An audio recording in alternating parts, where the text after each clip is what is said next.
We're going to get started. This is the September 23rd Planning Sustainability Commission meeting. Today we have an order of business, call to order. We're going to dispense with the items of interest from the commissioners. We'll have a quick announcement from the, you don't want to announce the award you won? We all won, right? We all won. Then we'll have a consent agenda of meeting minutes from 9/9/14 PSC. We'll have Joe Zender come up and give a brief comprehensive plan, goals and policies focus. And then we have a first of the 4 hearings on the comprehensive plan update. And I'll go into more after, right before Joe. But for people that wish to testify tonight for the hearing, please fill out a form. I believe they're outside the door. Please fill it out and give it to Julie. Again, tonight we will have 3 minutes for everyone to testify. We'll keep to the 3 minutes because we have a lot of people that wish to testify and we want to hear them. Tonight we are not making decisions, and so want to be clear, we're just here to listen, and I'm directing the commissioners not to ask questions unless they really have a burning clarifying question. Or comments? Can we make comments? We'll make comments at the very end, and you'll get 30 seconds for comments. So, do we have a 30-second clock? Yeah, okay. We're going to do. So with that, Susan? So Susan Anderson, Director of the Bureau of Planning and Sustainability. So late last night in New York, there was an announcement that 9 cities were chosen as climate leaders in the world, basically, by an organization called C40. And the C40 is an organization of the 40 largest cities in the world. Portland has worked with many of them over the past 4 or 5 years, and were asked to come to the table as sort of a junior kind of little sister, but who has really succeeded in terms of land use planning, energy efficiency, and other issues related to climate change. And so we were provided with the award focused on healthy and connected neighborhoods, which is the primary strategy in the Portland Plan. The other awards were mostly about things like solar or transportation measures, more technology issues, but they recognized the importance of land use planning as a key determinant of the ability to reduce energy use and to reduce carbon emissions. So we were joined by sort of mega cities. They were all like London, Buenos Aires, other large cities, and then Portland. And so it was quite a good honor, and the mayor's office was represented. And I think, once again, it puts us out there in the spotlight as a world city, able to show and teach others what we're doing here. So thank you. Well, thank you, and thank you for your leadership in the Portland Plan and your staff, Joe, and all of BPS. I think it's a great achievement for them to be recognized this way. And really, it's just what Portland residents and businesses are doing here, and we're putting it together in a way that shows what we've really been doing with kind of just smart land use planning for decades and decades. Thanks. Well, thank you. Consent agenda from September 9th. Second. Moved and seconded. All in favor? Aye. It's passed. Comprehensive plan hearing. We'll start the hearing first with Joe with a brief introduction. Okay, good evening, everyone. I'm Joe Zender, Chief Planner with the Bureau of Planning and Sustainability, and I have a brief overview of the comprehensive plan tonight. We are here to have our first public hearing on the draft comprehensive plan, the state-mandated growth and development plan for the city of Portland between now and 2035. As you've seen it, as it's been developed, it's got a policy plan that sort of lays out the purpose and direction and the policies that we want to evaluate future growth decisions against. They're balancing policies across a wide range of topics. It's got the Future Comprehensive Plan map, which is a map that shows generalized land uses and intensities across the city to accomplish those goals. It includes a citywide systems plan, which is looking at the infrastructure of the city and their major systems to make sure that our investments and development of those also provide for where we hope to be in 2035 and accomplish the other objectives in the plan. So the three work as a unit. And in addition, along the way, we've prepared other documents that support, that we're hoping help explain the intent of the Healthy Connected City strategy that's built at the heart of this comp plan, and that includes that urban design directions. In terms of the changes in the comprehensive plan map, this highlights those. The area is shown in color other than gray. And you see that much of the city is left unchanged in this particular plan. And we've gone through these map changes in the past, including some down designations, some change of designations, and a good deal of focus on defining centers and redefining civic corridors. Tonight is the first of a sequence of public hearings. Next, in October 14th, we'll be out at Park Rose High School. October 28th, we'll be at Portland Community College on 82nd. And November 4th, we'll be back here at the Planning and Sustainability Commission. And all of these have similar formats for just being the listening posts for public comments on the draft plan. Also on November 4th, you're going to get an update on sort of interim product, the next step in the transportation system plan. So new information as it's developing, in part in response to the testimony we're hearing will be presented along the way. Then after the hearing sessions, we go into work sessions. And the first of those is November 18th. And you see that we have really 3 items on that agenda. We're going to hear from our Community Involvement Committee about an evaluation of so far and sort of looking out towards the future. We're going to hear from other city bureaus, or at least have a summary of the comments that we've gathered from them in this testimony period. So we'll synopsize those so the commission has those. And we're also going to talk about the issues that we've heard through the testimony and frame up sort of an agenda for the future work sessions, how systematically you all want to work through the issues, and we'll allocate that time to future work sessions. And then from there, we move on to more work sessions scheduled from January to March for as long as we need to continue to proceed on those. As part of February, just, you know how we have you've already had a hearing on draft economic opportunities analysis and a scenarios report.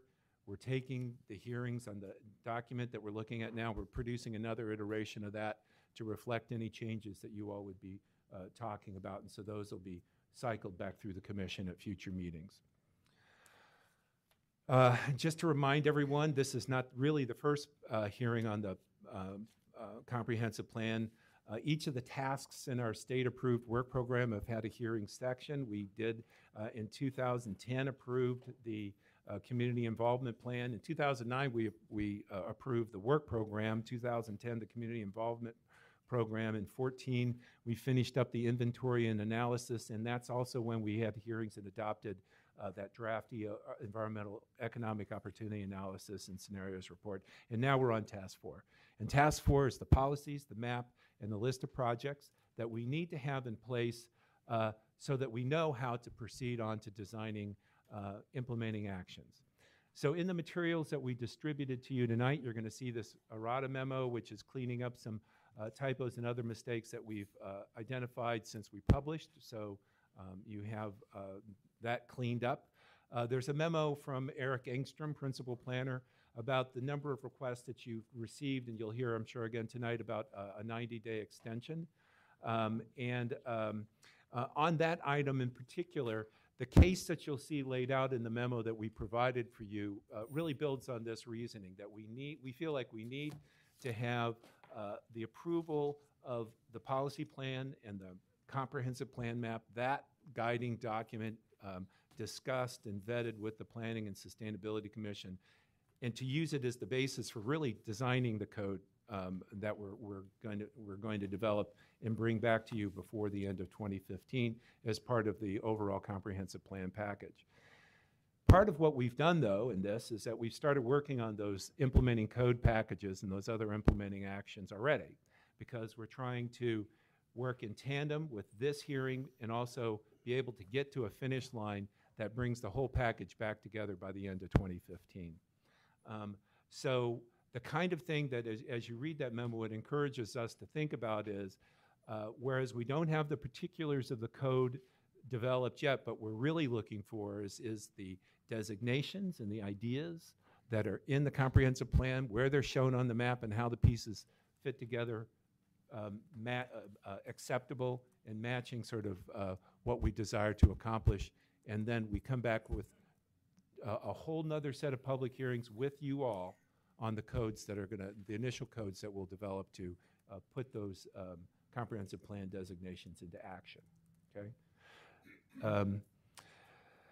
Just a reminder that, this comprehensive plan that we're dealing with this time, developing this time is a little bit different because we have the Portland plan to build upon, which was really much more broad-reaching than a comprehensive plan is, but gave us as solid a foundation as we've ever had to look at the future of the city.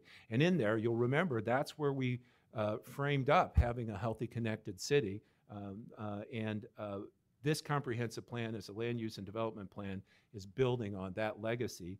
And as we get into debates over the individual issues, remember that the reason we're doing the comprehensive plan is to accomplish the goals that this draft document that you're looking at propose through the policies that are in that document as well. But they all link back to the 12 measures of success to the Portland plan too. And that scenarios report and the evaluation of the overall plan, we hope to bring it back to this. And also, as you're evaluating trade-offs and conflicts that may come up through the hearing process, we encourage you to go back and stay in touch with this foundational piece. So tonight's the first of the series of public hearings. Even in this period, there's other means that we're accepting testimony. We're accepting it through the MAP app, which is still open and periodically updated. We're accepting them through email, and the instructions are shown on this particular slide. We're accepting them through mail. And all three of those channels are still bringing in new comments to the Planning and Sustainability Commission. And we have ongoing staffing of our helpline, which so far has taken up to 1,000 or so calls and been very well utilized. And I'm sure as we get out there in the neighborhoods more, it's going to continue to be so. So thank you. Thank you. Quick question. Very quick. Going back to the economic opportunity analysis, I thought I heard you say you were going to go take another look at that based on the conversations we have and so forth. Is that, I know it's been adopted, but will there be an opportunity? Because there's some very significant issues related to. Oh, no, absolutely, Commissioner. You'll see it twice more minimum. And remember, we submitted it and approved it. Right. And we asked to have it back because we knew we were going to change it so much. So I just was using that as a history of, you did hearings on it. We've taken it back because we know it's going to change. And both it and the scenarios report. And the scenarios report is the one where all these kind of metrics I showed you, we tell you how when you all are recommending changes to policy or change to the plan, does it move the dial in any of the metrics? We come back and tell you that as well. Okay.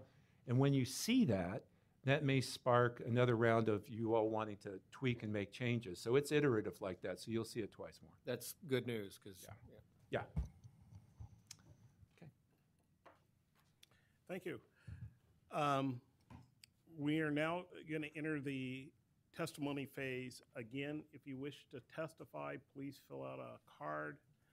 Make sure your name and address and what you're testifying is on there in the back. Julie will take it, and we will call you up. I will call 3 individuals at a time. You will have 3 minutes to testify. If you have written comments, please give them to Julie, and she will make sure they're distributed to us. We will not be taking breaks today, so commissioners, if you have to go get more water or whatever, please get up, or you just want to stretch. We're going to try to get through all the testimony tonight so that we can hear everybody. And this meeting is being taped in case you want to see it again on Channel 30, as well as the Bureau BPS on their YouTube channel. It will be up on you can go to their website and click on it by the end of the week and watch it again. At the end. Wow. At the end of testimony tonight, the hearing will stay open, so you can continue to, as Joe said, provide us comments if you wish to do it. So again, and then at the end of the hearing, I'll give commissioners 30 seconds for their impressions of tonight. 30 seconds. So with that, any final questions before we get started? So I'll call up Nader Rosoli and Peter Fry, Ken Forcier, and Herman Cackold. You have 3 minutes. Go ahead. Hello, my name is Nader Rasuli. My mailing address is 5440 Southwest Westgate Drive, Suite 360, Portland 97221. Dear Planning and Sustainability Commission, I have resided in Portland now for 36 years.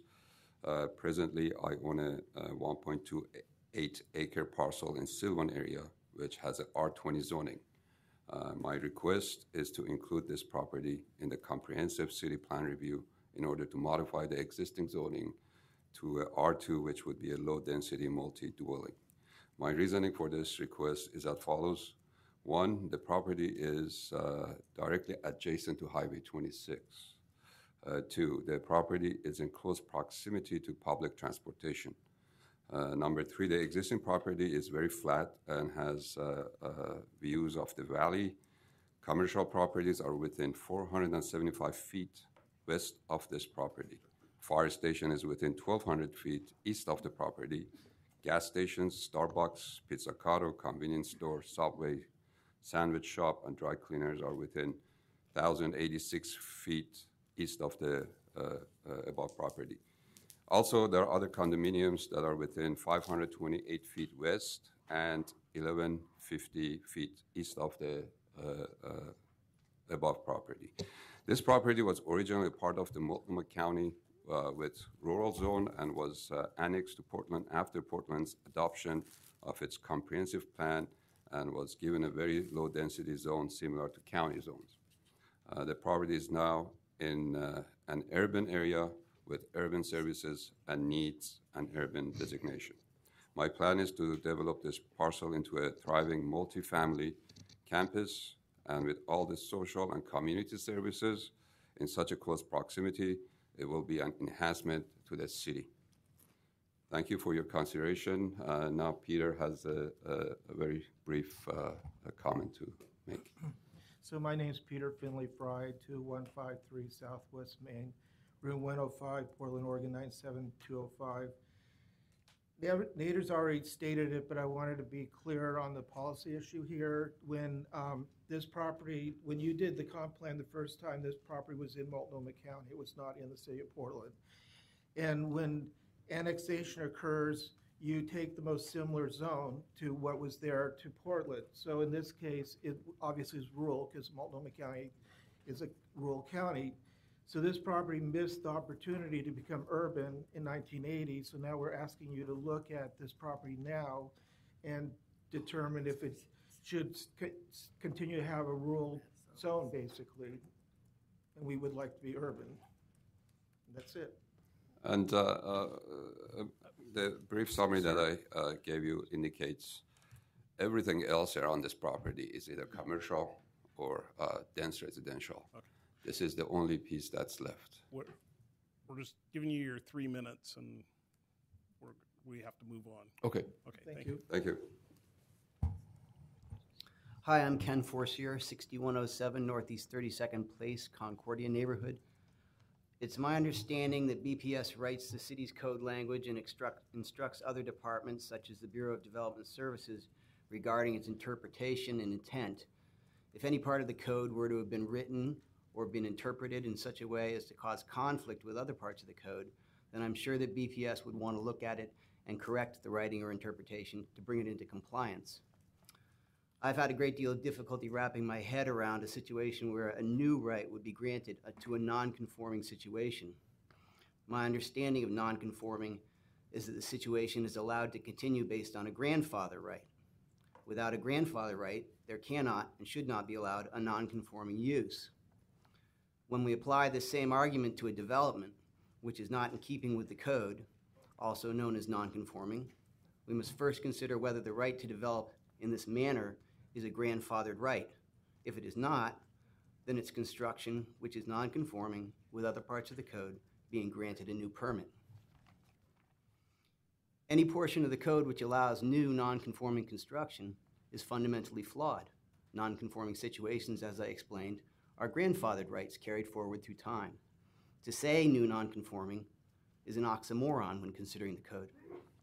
How is it then that BPS policy and BDS interpretation of the code leads to R25 development, residential 2,500 square foot construction, in R5 residential 5,000 square foot neighborhoods? This skinny house construction in R5 neighborhoods is destructive to the established character and unwanted by the homeowners who have settled there. It is non-conforming construction without grandfathered rights. It is new non-conforming construction. It's an oxymoron pointing to a conflict in the code. 25 by 100 foot lots conflict with the zoning code in R5 neighborhoods. Such development implies that the zoning has been changed when it is not. Please review the flawed policy, including the inclusion of Table 110-6 in the Title 33 Code, and make it clear that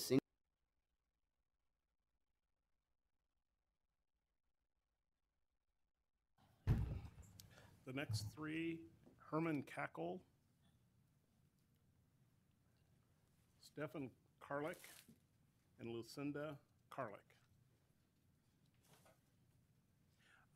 When you testify, please just give your name and get started. That'd be great. Herman? Go ahead. Ready to go? Yeah. My name's Herman Kashold, a resident of Hayden Island, manufactured home community. Was very concerned when we saw, well, I and other of us in organizations saw that the 300 acres was going to be zoned as an industrial part of West Hayden Island. We've fought for 5 years to try to get away from that. And now all of a sudden, it's kind of like the Port of Portland has got an end run around and figured out a way to annex it without the liability of the mitigation that needs to be taken into account, which I would hope if this goes through, that isn't forgotten down the road. Anyway, that's my biggest concern is this industrial zoning of West Hayden Island for 300 acres. The 300, 500 acre split, it sounded like a great idea, I guess, back when they thought of that. Mayor Adams and the port thought of that idea. But there's no substitute for 800 continuous acres and for wildlife and for human life. And that was something the commissioner stated last year in their summation to the city council. So we definitely agree with that. Thank you. Thank you. Stefan Karlik. The comprehensive plan to include West Hayden Island as an industrial zone will do nothing more than circumvent the decision, your decision,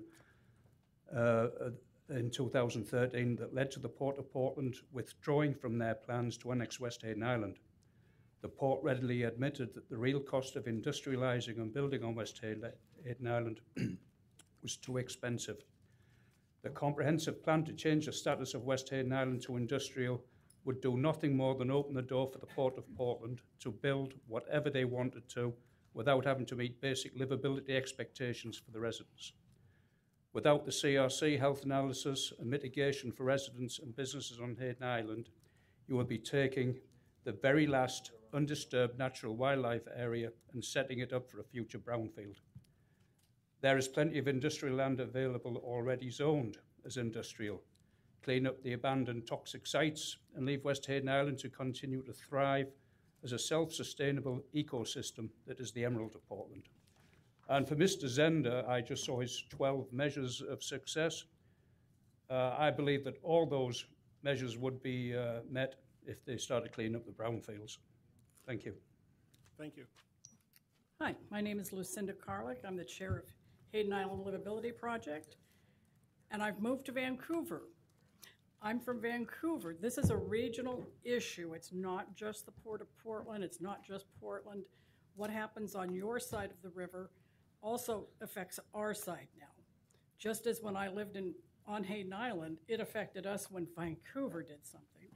I've presented you with a resolution from HILP, and I don't need to read it to you because the majority of it was written by you, Mr. Baugh.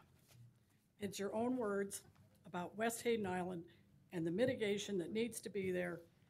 If you cleaned up the brownfields, you'd have many more jobs than any port out there could possibly bring.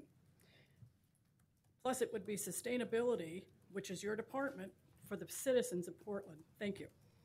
Thank you. Mr. Chair, since this issue's been raised, I'd like to speak to the process around it a little bit, if I could.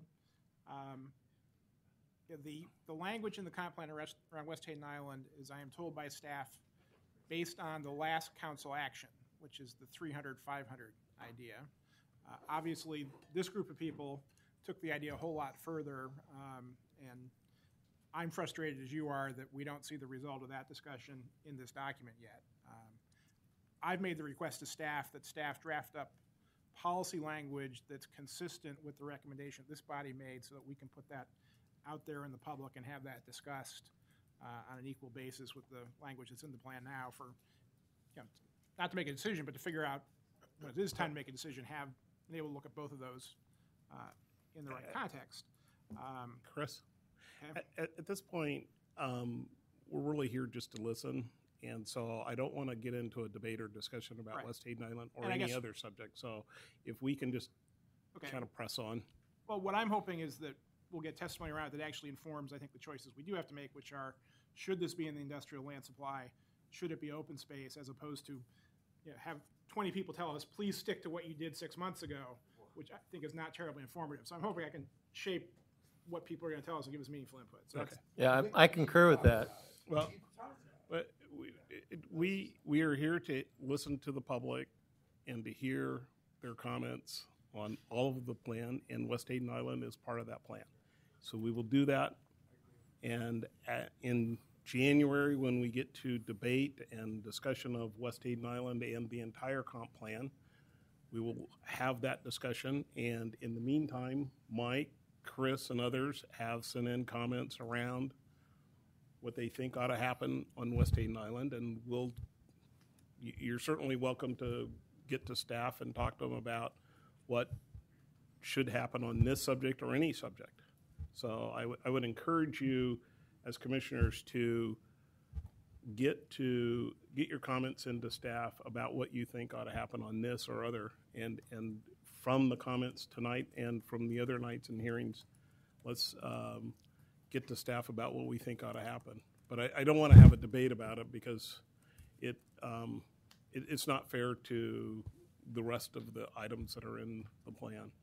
Chair Bott, just one comment. What Chris was asking for, and I'd like to see it as well, is some specificity if people have recommendations beyond just go back. So I think that's just an instruction to folks who are going to testify to give us as much information as we can. So later when we get into the conversation, we can incorporate some of those ideas. Okay. Thank you. Timmy Helzer, Kelly Hassini, and A.J. Roxborough.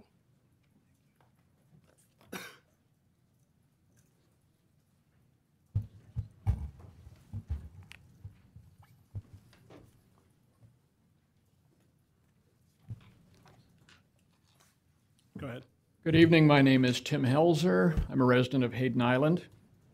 First of all, thank you very much for the decisions that you made back in July of 2013 after many months of very careful analysis.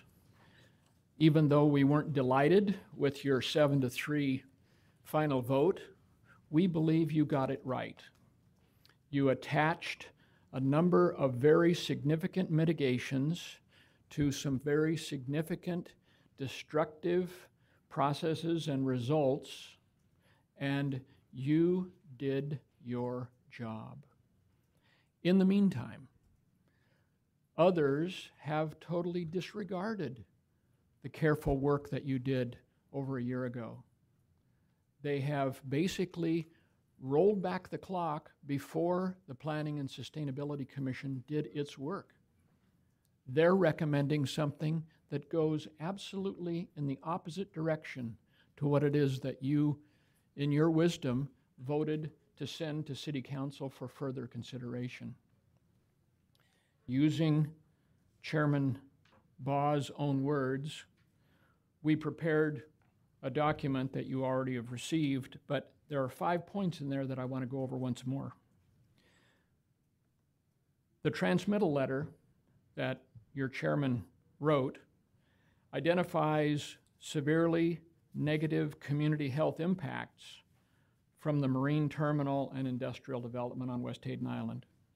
Second, even though you asked for it, there's no plan that's ever been followed through for a favorable cost-benefit trade-offs analysis with other regional ports. Number three, there is extensive evidence of the kind of harm that West Hayden Island's 300 acres under development, split off from the 500, would do to the remaining 500. And in the new zoning proposal, there's no protection for the 500 acres. Most significantly, there are no improved transportation infrastructures that have happened in the last 6 months, nor will there be for probably the next 20 years. And last, there's no transportation system that affirms West Hayden Island as a development location, but really works against West Hayden Island becoming a development location. You got it right the first time. Stick with the facts and disapprove the rezoning of West Hayden Island. Thank you. Thank you. Oh, excuse me. Thank you. Good afternoon. My name is Kelly Hosseini. I'm a land use attorney with Miller Nash, but I am here today to testify on behalf of the Portland Business Alliance as chair of the Land Use Task Force. The Alliance has been involved in the 2035 comprehensive planning process since it began, and it's participated in the economic development and industrial land and watershed health policy expert groups. We commend planning staff for conducting extensive research and technical analysis to develop goals and policies to guide the future growth of our city. And we appreciate the emphasis on the importance of economic development in this new document. However, we believe economic development must be given an even greater priority if we are to truly achieve a prosperous, healthy, equitable, and resilient city. Many studies show that a major indicator of health and quality of life is a good living wage job. Even so, Portland, like other areas across the country, is seeing a decline in middle-income jobs. These jobs provide critical pathways to economic security for those without a four-year degree. The Bureau of Planning and Sustainability's own report, The Industrial Middle of Portland's Changing Income Distribution, finds that industrial lands sustain the largest supply of middle-income jobs and that communities of color and East Portlanders rely on jobs on industrial lands. The middle-income jobs that industrial land generates are significant for achieving an equitable city as previously outlined in the adopted Portland Plan. There's 3 areas that the Alliance seeks improvement in the proposed draft. The first area is an adequate industrial land supply. Given the importance of these industrial lands to middle-income jobs, the city must ensure an adequate supply with appropriate site characteristics. We face an industrial land shortfall of more than 600 acres, and it's critical that the plan prioritize goals and policies to meet this shortfall. Brownfield reuse and golf course conversions are identified, but those goals may not be realized. And for example, environmental overlays identified in Chapter 7 create the potential for another 120 acres to be added to this deficit if imposed on mostly vacant industrial land in the harbor area. The future economic health of our city depends on meeting the shortfall, and we urge the city not to take additional actions that would only exacerbate that shortfall. With respect to transportation, we all know that the efficient movement of people and goods is critical to the city's economic health. We want to make sure that it's clear that the green hierarchy as set forth in the comprehensive plan does not apply to freight corridors and the movement of goods. It shouldn't be applied to freight districts, regional truckways, priority truck streets, and that sort of thing. We would also ask, thirdly, that you prioritize and reconcile internal inconsistencies in policy. For example, in Policy 6.39 provides incentives and technical assistance for brownfield redevelopment, which you're depending on to meet your shortfall, but Policy 7.29 imposes additional cost burdens by incorporating ecological site design and resource enhancement to brownfield remediation. It's obvious that those two things are conflicting, and the document doesn't prioritize well enough to help folks in the future figure out which ones they should be prioritizing above others. So you're kind of kicking the can down the road. Thank you for your consideration of these comments. We look forward to working with all of you, as well as our partners at the Bureau of Planning and Sustainability to strengthen this plan. Thank you. Oh, good evening. My name is A.J. Roxburgh. I'm a resident of Hayden Island. I wanted to add a little bit of detail to Tim House's points regarding the PSC transmittal data that he mentioned. If there were to be a marine terminal on West Hayden Island, there would be severe negative livability consequences in the form of community health impacts. One of the primary problems would be air quality and the effect on health. There's already an air quality problem on West Hayden Island due to adjoining industry, whether it's across the channel on Marine Drive, there's an oil refinery, or whether it's across the river, depending on wind direction.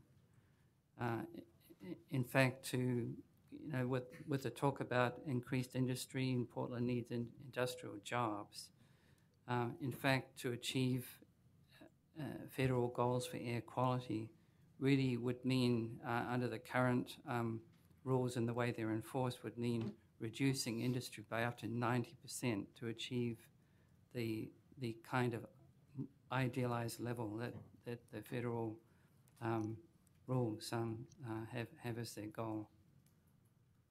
Now, I'm not against industrial development. It's just if we're going to do it, we should be really making industry that we have work the way that it should. Regarding Tim's point about that no plan has ever been proposed for favorable cost-benefit trade-offs with other regional ports, my view is to minimize impact on green areas and livability. Inter-port cooperation and consolidation needs to become the catchphrase. We need to be working with our neighbors, particularly across the river, but also upriver and downriver, to make sure that there's no duplication and wasteful spending of money on infrastructure, duplicating infrastructure. The third point, and I have 4 points, there would be great harm to West Hayden Island's 800 acres to split off 300 acres from that reserve of green area. West Hayden Island is one of Portland's most important natural areas due to its size, and it's a major component of a green corridor that extends north and south across the river. It's home to hardwood forest, wetlands, meadows, floodplains, shallow water habitat. The island's natural placement near the confluence of the Willamette and Columbia rivers is really no accident. It's to do with the way rivers flow, and it's but one of the many islands and wetlands that used to fill this space at the confluence. Can you wrap it up? So I would like to ask you to remain engaged in the public process regarding West Hayden Island and to not allow any kind of an end run around that process. That's really my main point. Thank you. Thank you. Mr. Chair, just a quick question for the Portland Business Alliance before you leave. you have a lot of concerns with the plan, but are there specific recommendations that the Alliance is going to put forward? Just a yes or no? Yes. Thank you. Next, we have Janet Roxborough, David Red Thunder, and Dixie Johnston.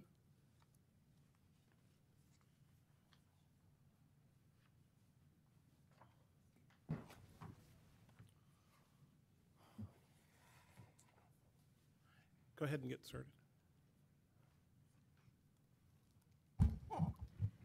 Thank you. My name is Janet Roxborough, and I'd like to address the West Hayden zone. You get a little closer to the mic. Okay. Yeah, I'm not very good at this. Okay, my name is Janet Roxborough, and I'd like to address about the West Hayden Island zoning as well and livability issues. A lot of us here were very concerned about the map, which initially showed farm and forest, in the area for West Hayden Island, and then it changed and looked like it was saying jobs and industry. And it's just so important that West Hayden Island is left as it is, or restored, because it has been messed with already. There's a lot of pollution in our area, and in fact, the whole of Portland. I've read that there's benzene everywhere. There's a lot of people who are getting sick with bronchial problems, asthma, cancer seems to be increasing. And I think a lot of this is because of what is in our air. And I just don't want to see any more dirty industry. And I'm extremely concerned that the Port of Portland is wanting Pembina, is that how you say it? The propane terminal, and across the river, Vancouver is wanting an oil terminal. And when you think about these things, these are dirty industries, fossil fuel, if you add that to what is going on already, we're going to see a lot more people sick. And the jobs that we're going to have are going to be hospital jobs. They're going to be sick children, the elderly people whose immune systems are maybe not so good. They're going to succumb. I have health issues. A lot of people on Hayden Island have health issues, and we need more trees. We need more natural areas, not more industry. And Portland has to be very, very careful because we've professed that we're a green place. We want so much to be green, but with this incredible drive that industry has, and they're saying more, more, more, it's suffocating the environment. And it's endangering the health of the people. And we have to make a decision, clean industry, clean jobs, not just keep changing brownfields into more industrial sites and cramming everything up. We need to have places where people can go and hug a tree if they want to, just get more natural again. It's not sustainable to keep increasing and increasing the population. We have to say, how far do we want to expand? How many tiny houses do we want to cram in? It's killing the people, and I'm really concerned. I'm glad that you're here. I'm glad that you're giving us a chance to talk. You're listening. Please just look after our green spaces. Don't let anything happen to West Hayden Island and in the other areas too, Can you wrap it up? Yeah, that's all. Thank you very much. Thank you. David? Hi, my name is David Red Thunder. I'm a resident of Hayden Island. I also representing HILP, which represents the manufactured home community. I prepared a 15-page, pretty much pictures, but what this is after January 8th, they brought out a dog path that is going to bring people in danger. So if you go through, you can see these dots. It goes underneath the train bridge, which limits people on Hayden Island because most of us are on fixed incomes, and so they can't get down there, like the port says, to enjoy this dog path. So you'll turn to the next page, and these are signs that they're trying to tell us other dog paths out there. They're trying to show us similarities, and everything with their goodness. And so anyways, this is from Stefan. He says how far a bullet will travel, because beginning of the dog path, a quarter mile up, is hunting has always been on the lower half of the high tide, lower vegetation. So I'm showing you that there's this page, how far a bullet would travel. Okay, and you want to go, there's 2 pages to there. We go to this 5th page. I sent this letter to David Arnold, the president of the National Audubon Society. They asked me about the 30-year permit they're trying to take out on eagles to kill them for the wind And so I wrote them and talked about our eagle on West Hayden Island and how much conflict and disturbance he's taken. So anyways, you go to the next page, and this is the legal and illegal hunting that goes on in Hayden Island. You figure out what's legal and illegal, but you'll see they cannot shoot from the barges into the land. They have to shoot from the land to the barges. And this reason why the barges is because that's where the geese come to feed. And so you'll see the hunters do have this they hunt every year, and the Port of Portland knew this before this dog pass came out. So flipping to the map here, you'll see the eagle's nest, and you'll see this circle around. Well, these barges out are where the hunters actually shoot. And so this fence is 665 feet from the middle of the nest all the way around. And this was a fight about quit driving through here and disturbing the birds. So they showed me this alternate route, and so that's, this is just showing, and right here is the beginning of the dog pass, so that's less than a quarter mile from the hunters shooting in this slim area. Okay, go to the next page. And this is Rose Longoria talking about the dredge spoils that are already on top of there, and so we're concerned about, this is a foundation to me, and it's already been poured, and so to me, we have to get rid of these spoils somewhere. So she's asked ODEQ about taking some measurements deeper into the earth, because we can't find no measurements to measure about the pollution there. It sounds like, would it be all the trains and the planes and everything coming by? Where did we put the tape measure at? So the next one is all the stuff that came from the Willamette River and is dumped on the Hayden Island. These are all the contaminants. So, and this is a list of contacts I've had to the people for the 4 or 5 years. You'll see that these people know what's going on back there, but somehow these dog paths can go, which is over at Hayden, which is Smith and Bybee Lakes, is the worst thing for a natural habitat is dogs. Anyways, this is from AJ and Jan. This is about the oval green, what it looks like, and how everything's slamming down onto this, green area. And this is who I'm going to give to. Can you wrap it up? Charlie Hale tomorrow when I speak 3 minutes to him. This is about in case we have a major catastrophe, we're in the worst condition we are. So anyways, thank you very much. And you guys got it right the first time, whatever that means, because 7-3, it should have been unanimous about, what the idea was, but it went down there and you asked for trust, and I think, what was it? Thank you. Yes, and comparisons were brought. We're compared to the Pearl, and it's like, that's not good. Thank you. Thank you. Dixie? I'm Dixie Johnston, and I have appeared before Planning Commission for about 20 years, off and on, a lot of it having to do with the comprehensive plan. I have been following the revisions for a number of years, and I wanted to talk a little bit that I have tried to compare the new proposal with the existing comp plan. The format is very much different. Some of the terminology is different. And so if you feel that my testimony may not be understandable, it's just because comparing back and forth has been very difficult for some of us in the neighborhoods. I also want to say some of us have been following state land use laws, and particularly we're interested in the citizen involvement goal 1. And please keep in mind that word citizen. It's very important. I have 3 people following me, my husband Dave, and then eventually you'll hear from Jim Peterson and Carol McCarthy. We are piggybacking on one another. I support their testimony. Dave and I also sent in a joint letter to you, which you should have received yesterday. I wanted to add that as we've been following the citizen involvement policy, there are 2 things that in the ORS 195, 196, 197, as we've looked through the language, it talks about recognized associations by the city.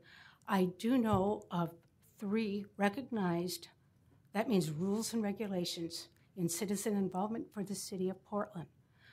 There's the business associations, there's the neighborhood associations, and there's all of you as planning commissioners. You have rules and regulations you must follow. We in the neighborhoods also have rules and regulations we must follow. If we mess up in the neighborhoods, we lose our charters. And this has happened in the past, so it helps us keep our act together. One question that came out early in this process, and I was very surprised to see it from the working draft part 1, is the Planning and Sustainability Committee the appropriate group to advise on community involvement in land use decisions? I personally says a resounding, yes, we need you. It fits the goals that are required for the state. Please take another look. I met somebody who represents the institutions in this city, and he said something very important a couple of years ago. He said, you neighborhoods are here to build a community. We want to grow a business. And I am seeing a push and pulling that we need to ask, what does the law require? What does citizen involvement require? Can you wrap it up? Yes. Thank you. Are we going to protect our citizens and the nice neighbors in Hayden Island? Or are we going to fall to moneyed interests that may threaten our livability? Just ask the question. Thank you. Thank you. Wakanush Wakishwit is the spirit of the salmon. Elaine Wax, Phil Grillo, and Ann Gardner.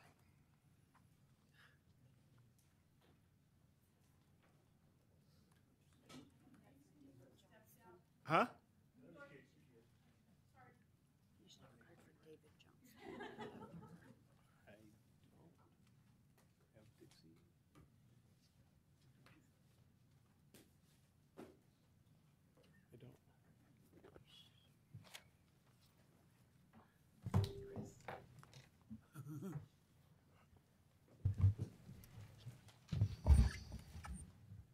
Hello.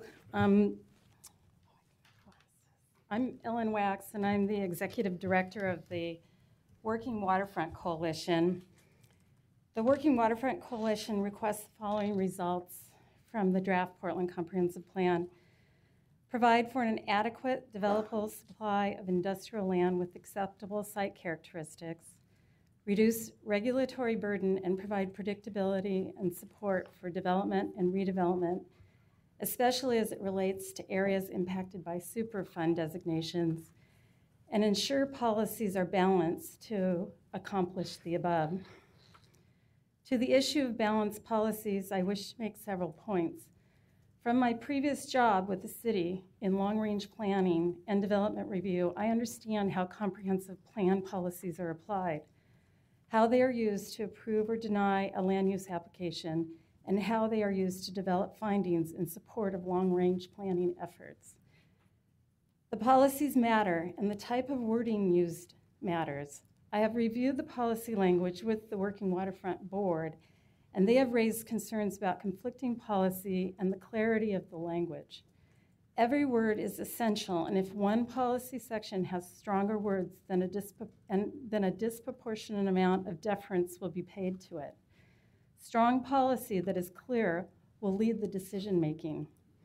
To this end, the proposed plan does not provide reasonable balance and equity between policies in Chapter 6 and Chapter 7. For example, Chapter 7 uses protect or protection 38 times, whereas protect is only used 7 times in Chapter 6 for industry and the economy. Protect carries a specific, very restrictive legal meaning which would ultimately result in a lack of balance of policies during implementation. Our read of this document is that it does not protect jobs in the working harbor. The economic development chapter is good work, but when reconciled with the environment and watershed health chapter, then it comes up short, and thus will be on balance impact future economic prosperity of the working harbor.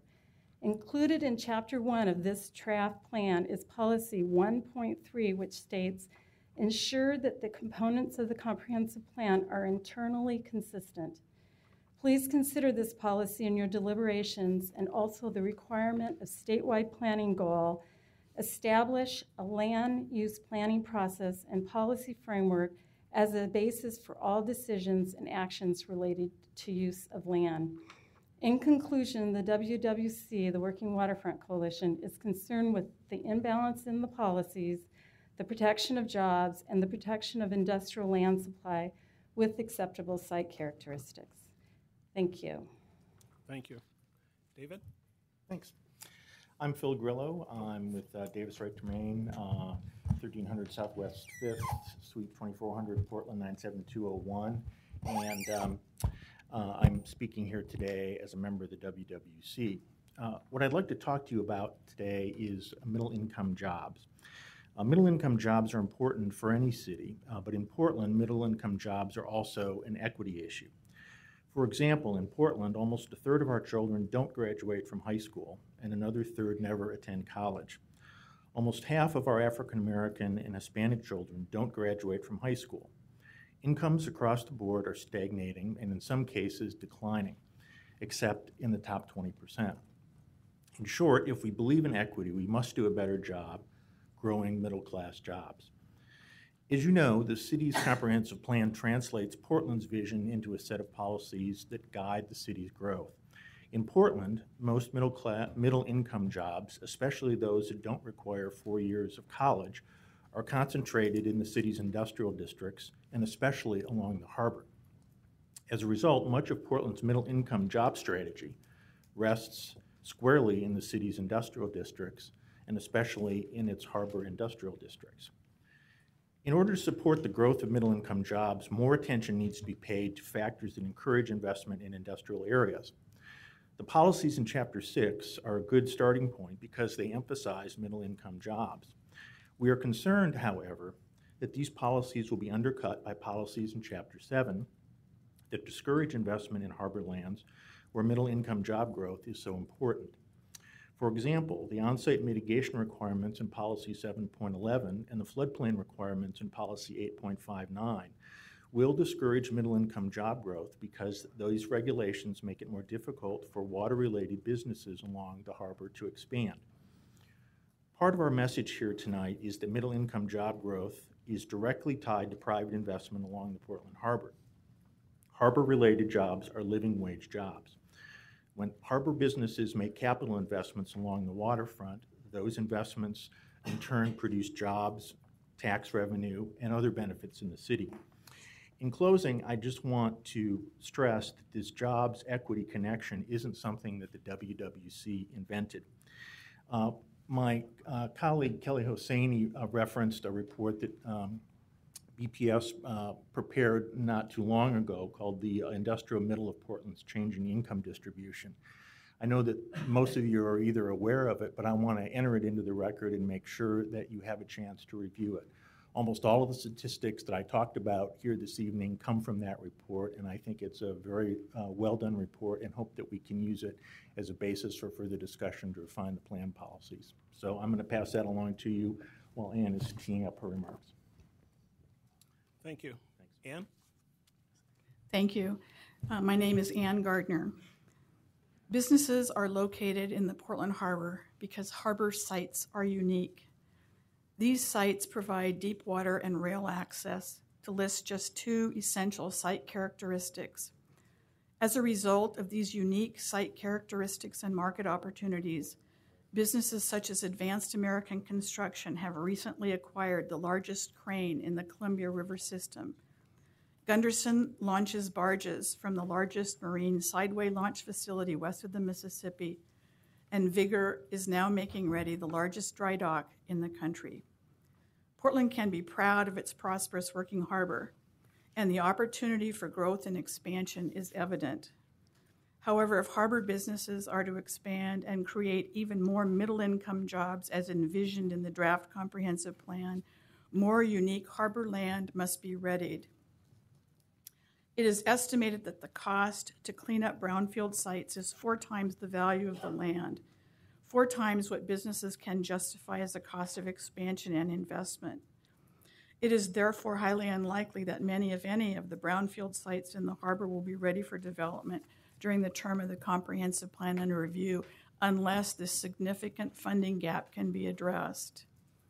We're therefore concerned that the amended EOA, soon to be released, will not provide sufficient unique harbor land to meet the shortfall identified in the city's industrial land supply study, or that the sites identified for expansion will have acceptable site characteristics. In addition, the current citywide 600-acre industrial land shortfall is further exacerbated by natural resource requirements that increase this shortfall by 120 acres Policy 7.46. It is our hope that the comprehensive plan and supporting documents will be revised in such a way as to ensure that there is in fact an adequate supply of unique and unencumbered harbor industrial land to meet the identified demand, that it will include policies that ensure adequate resources will be available to stimulate private investment in Portland's working harbor, thereby increasing the likelihood that the economic development expectations set forth in the comprehensive plan will be achieved. Thank you very much for your time. Thank you. The next three, David Johnston, William Kilhorn, and James Peterson.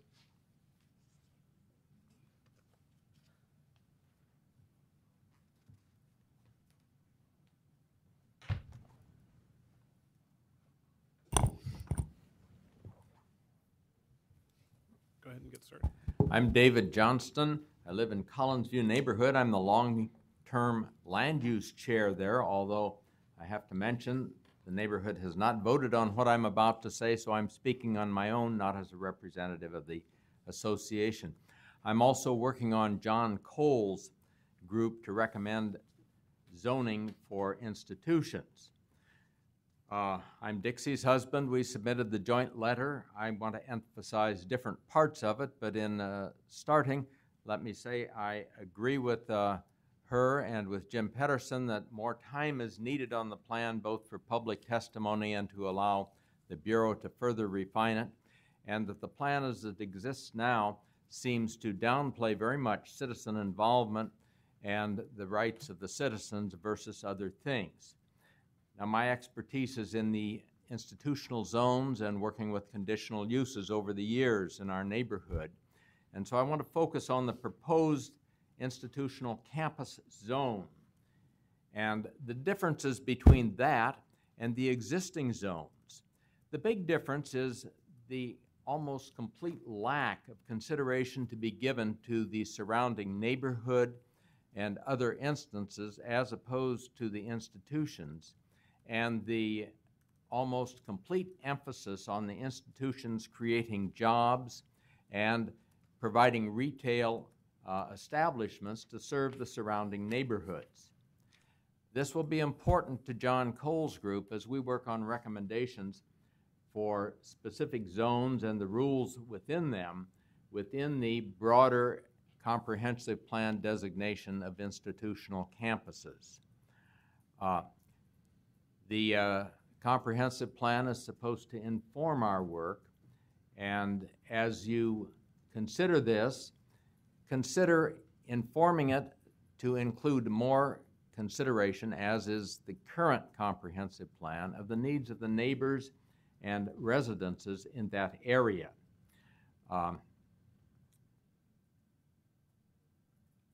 The need for jobs is, of course, important, but whether that's appropriate for campuses, and which would include colleges, high schools, for heaven's sakes, hospitals, and so forth, as opposed to their primary purposes, should be considered. Having worked with the neighborhood, I know that within my neighborhood, the rights of the individual landowners, residences in my neighborhood surrounding the campuses is very important to all of us. This would differ from other neighborhoods about the city that are in urban areas and so forth. So I would say include the surroundings as an important consideration. So as we work on code recommendations, we can keep that within the cities. If you've noticed recent newspaper articles. Thank you then, and I wish you luck. Thank you. William, go ahead. My name's Bill Keelhorn. I'm here today to urge the commission to allow more time for citizens and neighborhood associations to read and evaluate the over 500 policies presented in the draft of Portland's 2035 Comprehensive Plan. The draft was released in late July when many people were out of town and neighborhood association meetings were sparsely attended. Since most neighborhood associations meet on a monthly basis and some do not even meet at all during the summer, there has been little time, or there's been time for at most 2 neighborhood meetings since the release. That is insufficient time for neighborhoods to identify and consider their concerns prior to the hearing, which is this hearing, which is the only scheduled hearing whose focus is goals and policies. Moreover, crucial aspects of the plan, such as so-called campus institutional zones and mixed-use zones, are not yet completely defined. Please follow the advice of the several neighborhoods and the Coalition of Southwest Neighborhoods, Sweeney, who have written in support of the idea that the draft should not be submitted for approval until 90 days after all zones and all parts of the plan are completely defined. In my neighborhood, Multnomah, we have been reading the plan, and we feel that there's still a lot to be done. For one thing, much of the language is garbled and open to multiple interpretations. As an example, I cite goal 1.D on page GP1-4. Though too complicated to discuss in detail here, you will need to make a diagram to parse the 4 sentences in the paragraph. In part, it seems to say that the city will seek opportunities to, quote, promote innovation, end quote. Although this may seem to be an unassailably desirable goal, with the close juxtaposition of other concerns in the paragraph, it seems likely that the intent is to encourage developers in whatever novel interpretations they are able to concoct to aid them in their business pursuits. This seems incompatible with the goal of real citizen participation. This example is just one of a large number of paragraphs that need line-by-line rewrites. Again, this is going to take some time, but for a document intended to have sway for 20 years, the citizens of Portland need to take this time. Another more difficult aspect of citizen review is the need to identify and address the plan's significant omissions. Here I will mention just one, noise. Noise is unhealthy for Portland citizens. It is produced by freeways, industrial operations, and the considerable and ongoing construction that is anticipated. For me, it is very important that noise be addressed and methods of measuring and controlling it be identified. Please give us Portlanders the time we need to evaluate, modify, and enhance this important document that will so much affect the quality of life in the city we live in. Thank you. Thank you. Just one question. Will you be submitting your concerns in writing? Yes or no? I have, I I presented them out front. Oh, okay. No, but you talked about a bunch of others and. Our neighborhood is working, yes, we will be doing, yes, of course we Yes. will. Okay, great. Thanks. The answer is yes. You done? Yeah, go ahead. Hi, my name is James Peterson. I'm the Land Use Chair of Multnomah Neighborhood Association. We've circulated throughout the city an extension request for 90 days after the mixed use and institutional zones have been defined. Last Friday, we asked for tabulation from your staff, and unfortunately, it was not available. I was very surprised. I hope you asked your staff to get a copy of how many have been submitted. We're also submitting a request to change the definition of the Multnomah Neighborhood Center into a neighborhood corridor. It fits the character of the village a lot better. The city has done an analysis on our whole neighborhood, and the increase in capacity has increased 28%. I find this very amazing that they're able to do an analysis when we have 250 mixed-use zones that have yet to be defined. And this increased capacity would be, since we're doing regional planning, is basically considered market factor, which is illegal. This needs to be greatly addressed. Now, this plan, the more you read it, and I hope you people have all read the paper document, is very poorly written. The more you read it, the more confused you become. This plan is not ready for prime time. We've asked a lot of questions for the planners, and all the answers do not come within the document. The answers of our questions should be contained in the document. That's not too much to ask. This is a plan for 20 years. It should be based on how we're going to grow. Not if we had a land use decision and there was a problem, We can't go ask the planner that gave us the answer. It needs to come within this document. Thank you very much for your time. Thank you. The next three, Carol McCarthy, Terry Parker, and Brandon Bunke, I believe.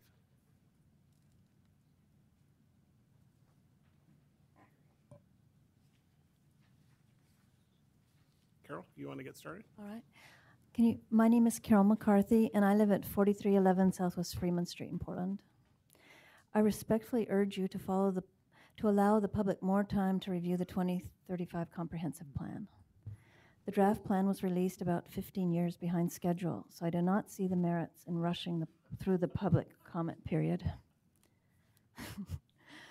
Goal number 1 of Oregon's statewide planning goals and guidelines adopted as OAR 66015 places primary importance on citizen involvement in the planning process, and I think that the quality of this plan would be improved by extending the time for citizen review. Citizen involvement is not adequately encouraged by this plan. When I researched the plan's 539 policies, I could not find even one mention of the word citizen. Similarly, the role of the neighborhood associations is practically non-existent.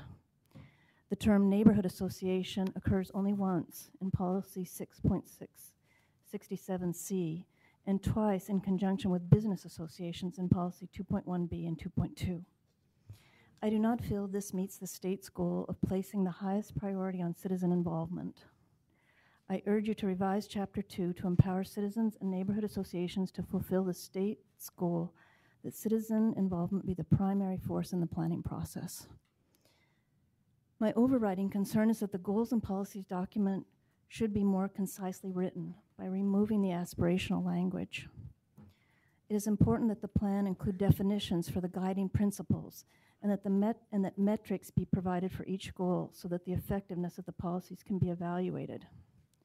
I think there should be an automatic and frequent review that results in the comprehensive plan being amended should the policies fall short of meeting the stated goal metrics. Lack of clarity begins with the first policy, 1.1, which states that the plan, quote, includes the components listed below, end quote, rather than is comprised of the components listed below, end quote. From the outset, the reader is uncertain whether they have been informed of the complete definition of the comprehensive plan. This type of confusion exists throughout the goals and policies. The wording is often ambiguous, nonspecific, and uses terms that are not defined in the glossary. I think the complete text would benefit by allowing the public time to suggest revisions to the text. The city's planning staff have been most responsive in providing data that we've requested to help us evaluate the comprehensive plan. However, due to other demands on their time, we are still waiting for some of the data we've requested to help us evaluate the assumptions and the growth projections and the implications of some of the new designations. We need time to evaluate the data and definitions once they're provided. Most importantly, we need these hearings to remain open for at least 90 days after the definitions for the mixed use and campus institutional zones have been provided. Thank you. Thank you. Terry? Yeah, my name's Terry Parker. I'm a fourth generation Portlander. Comprehensive Plan Policy 9.6, Transportation Hierarchy for the Movement of People, appears to be a politically motivated carryover from the Adams administration. In actuality, is it a blatant form of discrimination? It is no different than if there was a hierarchy for fire service protection tied to the type, heating system, or energy efficiency of a structure, or who can testify at a public hearing tied to the transport mode utilized to arrive at the hearing. Continually pumping tax dollars into downtown Portland while there is a deficiency in the delivery of service in East Portland is yet another example of hierarchy discrimination. Hierarchies are part of an obsolete monarch system of government whereby the serfs were excessively taxed to pay for the lifestyles of royalty. There is no royalty status as it applies to transportation mode. Hierarchies, which can also be described as modern-day social engineering, have no place in a democratic society that is constitutionally protected equality. If they legitimately did, groups at the top of the hierarchy would be taxed at higher rates for the privileged as opposed to those at the bottom. However, that is not the case. Currently, users of vehicle modes listed at the top of the hierarchy list rely on royalty-like funding subsidies that are poached and siphoned off from the user tax dollars paid by the groups ranked lowest on the list. Respectability of public servants' support for hierarchies is well below that of magic elixir dealers and snake oil con artists. Nonetheless, language in the Oregon Constitution forbids special privileges and immunities, the likely intent to be applied in a very broad sense of purpose rather than with a narrow focus. Policy 9.6 is about conveying special privileges to the user's specific modes of travel on top of the list that historically have received immunity for financial self-sustainability. The Privilege and Immunities Clause in the Oregon Constitution appears to disallow such hierarchies. It should be noted that setting specific right-of-way standards for the movement of people and vehicles, but not one size fits all in every situation, is entirely different than establishing a transport mode hierarchy list. Examples of right-of-way safety standards include requiring all vehicles to stop for pedestrians in crosswalks and laws relating to following traffic control devices such as stop signs and traffic pedestrian signals. Since Policy 9.6, transportation hierarchy for the movement of people, is about exclusive privilege and therefore discriminatory, it needs to be completely removed from the comprehensive plan.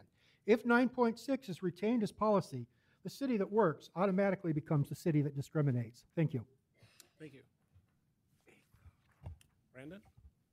Thank you, Commissioners, for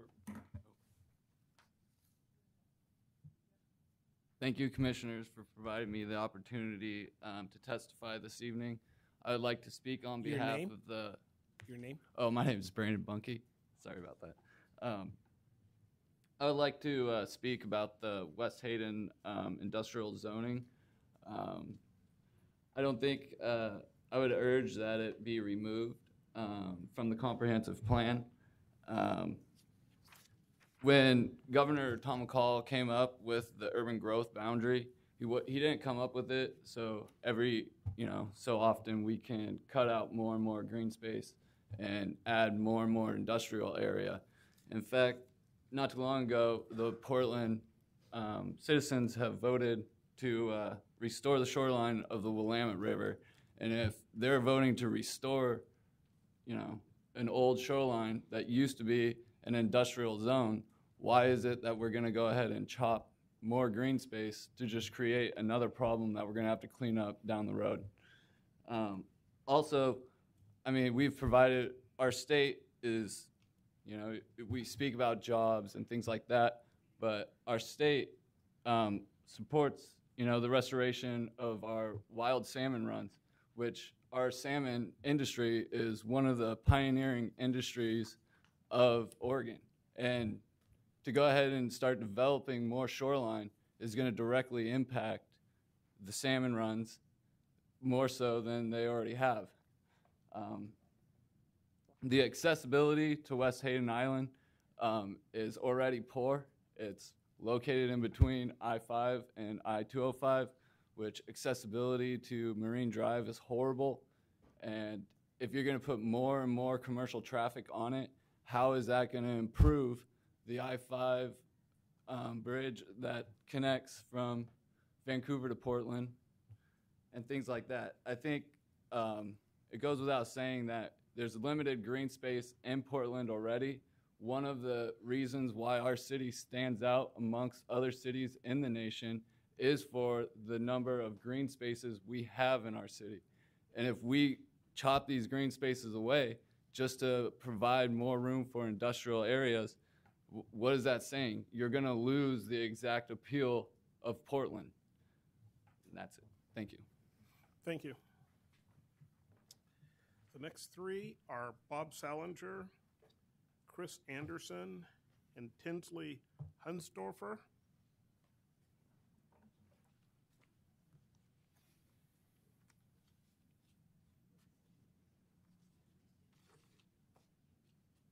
Yes, sir. Go ahead. I'm Chris Anderson, 5276 Northeast 26th Avenue, 97211. I'm a technology entrepreneur who chose Portland for my family because it was at the time the #1 city for bikes. So I have 3 topics. I'll try and knock them down real quick. The first 2 are actually technology related. So I don't see anything in the comp plan about broadband, and I think especially because broadband is invisible, it makes sense to have some kind of metric for broadband equity. So maybe this is, trying to shoot for a percentage of school lunch kids who have broadband at home. not just coverage, but coverage that matters. The other technology topic is open data. So in 2010, the city did a big push around open data, and now one of the things that fell out of that is the TriMet ticket app, which is awesome, right? We all like that. Open data, giving it the force of law as part of the comp plan would, throw up a whole generation of Portland startups. And so my last topic is my frustration about the bicycle transportation. That Portland sold me, and then I get here and it's kind of, it doesn't really give you what, what it says it will. And I think I can't talk about all the topics, right, as someone who bikes every day, but in countries that have the success that, the comp plan, is aiming for, all the bike trips, at least in town, are more direct than the car trips. And in Portland, we can't do that because of the grid system, right? The grid system is holding us back. So I think what we need to do is, in order to reach our goals, is ditch the grid system for cars and put in, thousands of diverters that, force cars through serpentine routes and allow bicyclists and pedestrians to go the direct route. So the way I would phrase that is in the local service streets designation, it's missing a bullet. It says, or it doesn't say, diversion, local service traffic streets should feature frequent traffic diverters to discourage motor vehicle through traffic. And only by doing it everywhere do we avoid neighbors saying, oh, but the traffic from that street's coming to my street now. Just do it on all the streets. So thank you very much. Chris, if I could clarify one point, I suspect the term open data is not familiar to many of my colleagues. Could you give a 60-second definition of what it's about? So down at City Hall, there's all these maps, and they're great, but they're hard to get to where I can do something cool like create an app that lets you find the wheelchair routes through the city. If that data is processed and put online in a way that's easy to get to, then anyone who has the computer skills can make the app without having to go collect the data. We have the data, we just need to make it available. Great. Thank you. That was 30 seconds, too. And he's counting. I think the question took long. Go ahead. Hello, my name is Tinsley Hunsdorfer, and I thank you for holding this hearing. I would like to testify specifically about the 300 acres of West Hayden Island that have been designated for industrial development in the draft comprehensive plan. This area provides critical wildlife habitat that can't be replaced, so I believe the city should either remove the West Hayden Island section from the comprehensive plan or designate the area as open space. However, if the city maintains the industrial development designation, the West Hayden Island mitigation package approved last year by the Planning and Sustainability Commission should be locked in place. The commission made a commitment to ensuring full environmental and community mitigation for West Hayden Island development. I encourage you to uphold it. Thank you. Thank you. Bob? Good afternoon. My name is Bob Salinger. I'm the Conservation Director for the Audubon Society of Portland, and we submitted detailed comments. I'm not going to go through them all here. I'm going to focus my comments on West Hayden Island. I didn't expect to be back so soon, and I'm sure you wish we all weren't back so soon as well. You'll recall we had a lot of hearings that went on for a year at the Planning Commission, 5 years public process. Hundreds of people showed up. You had an overflow room. I think you're going to see that again throughout this entire process because people are upset that it is back in this plan after we went through so much work. We're asking you today to keep faith with your commitments made in August of 2013 when you set the West Hayden Island plan to City Council. What you said at that time, and I'm reading from your transmission letter, was a unanimous comment expressed by PSC members was that if Council chooses to annex West Hayden Island, it should be done right. That means moving forward with a holistic set of actions that protect and advance the health of the community, the environment, and the economy. The Planning Commission got it right in 2013. This should not go forward unless the community is protected and the environment is protected and the impacts are mitigated. The port, as a result of that transmission, decided to terminate the process. They said, no, we're not willing to do that. We're going to withdraw our annexation application and we're going to terminate the process. And that should have been the end. They said they would not protect the community and the environment. But unfortunately, the draft comprehensive plan brings Hayden Island right back, locks in 300 acres of industrial zoning, but it doesn't do anything to lock in the mitigation package. It leaves the community completely unprotected. It virtually guarantees that development will happen, but it doesn't do anything to protect the community, and the community will have to come back and fight again at a time when they have much less leverage. To answer Commissioner Smith's question, what do we think should happen? It should either stay in the status quo or it should be protected as open space. It should not be part of the industrial land supply. Unless the port agrees to those terms, it's not part of the equation. And we would just note that it really, I think, is time for a paradigm shift. When the city revisits its economic opportunities analysis, what we really need to focus on is not converting green fields to industrial use. This is a landlocked city. We've run out of land. The only way we can find more land is to harm our environment at this point, or at least significant pieces of the environment. What we need to do is focus, and I applaud the plan in this aspect, on brownfield remediation, intensification of use of industrial lands, and infrastructure to make those industrial lands that already exist more effective. What we shouldn't be doing is converting places like West Hayden Island and golf courses to industrial use. These are irreplaceable open spaces.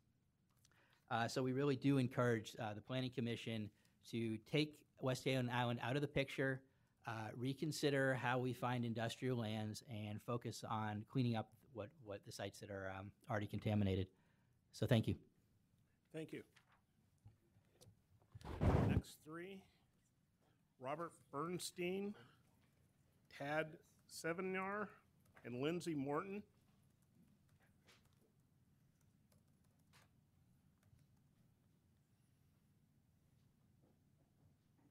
Lindsay Morton. Lindley. It's Lindley Morton. Huh? Lindley Morton. Lindley. Lindley. I know it's Lindley, not Lindsay. Lindley. It's Lindley Morton. Lindley. Hey, Howie. Robert, you want to start? I'm Robert Barry Bernstein, Southeast Portland, 68 years old. By the time that this 2035 comes round, I'll probably be pushing up the daisies.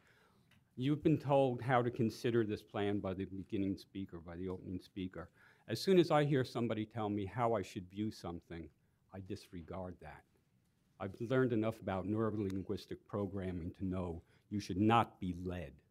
You should look at this plan with open eyes by its name, 2035 Comprehensive Plan. What do you want this place to look like? I've been here since '69. The growth is unsustainable. Yes, there are more Beamers, there's more people, there's probably more wealth. Is it more livable? Not in my humble opinion, okay? My recommendations would be that Hayden Island gets removed from the plan or set aside as open space. If you're going to talk about mitigation, then do the mitigation first before you do the development. You cannot take something away for 10 years and then say you've mitigated it by piecemealing it back after 10 years of loss and species going extinct during that time. If you're really going to mitigate something, you have to take in the effect of time, not just space and area, okay?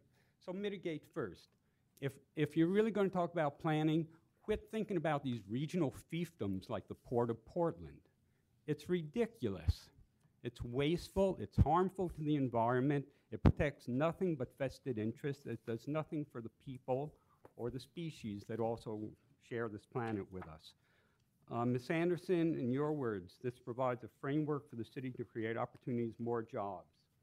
I'll believe jobs if you're willing to put up a personal bond about it. Affordable housing, no, it destroys housing. And I'm talking about Hayden Island. Low carbon economy and clean environment. The schools in North Portland are already in the most polluted areas of the city. This will increase the pollution if you develop North Hayden. Clean environment, maybe if you have a smaller environment, it's easier to keep clean. Increased mobility, no way. Greater equity, this has already been brought up as an equity issue, a social justice issue.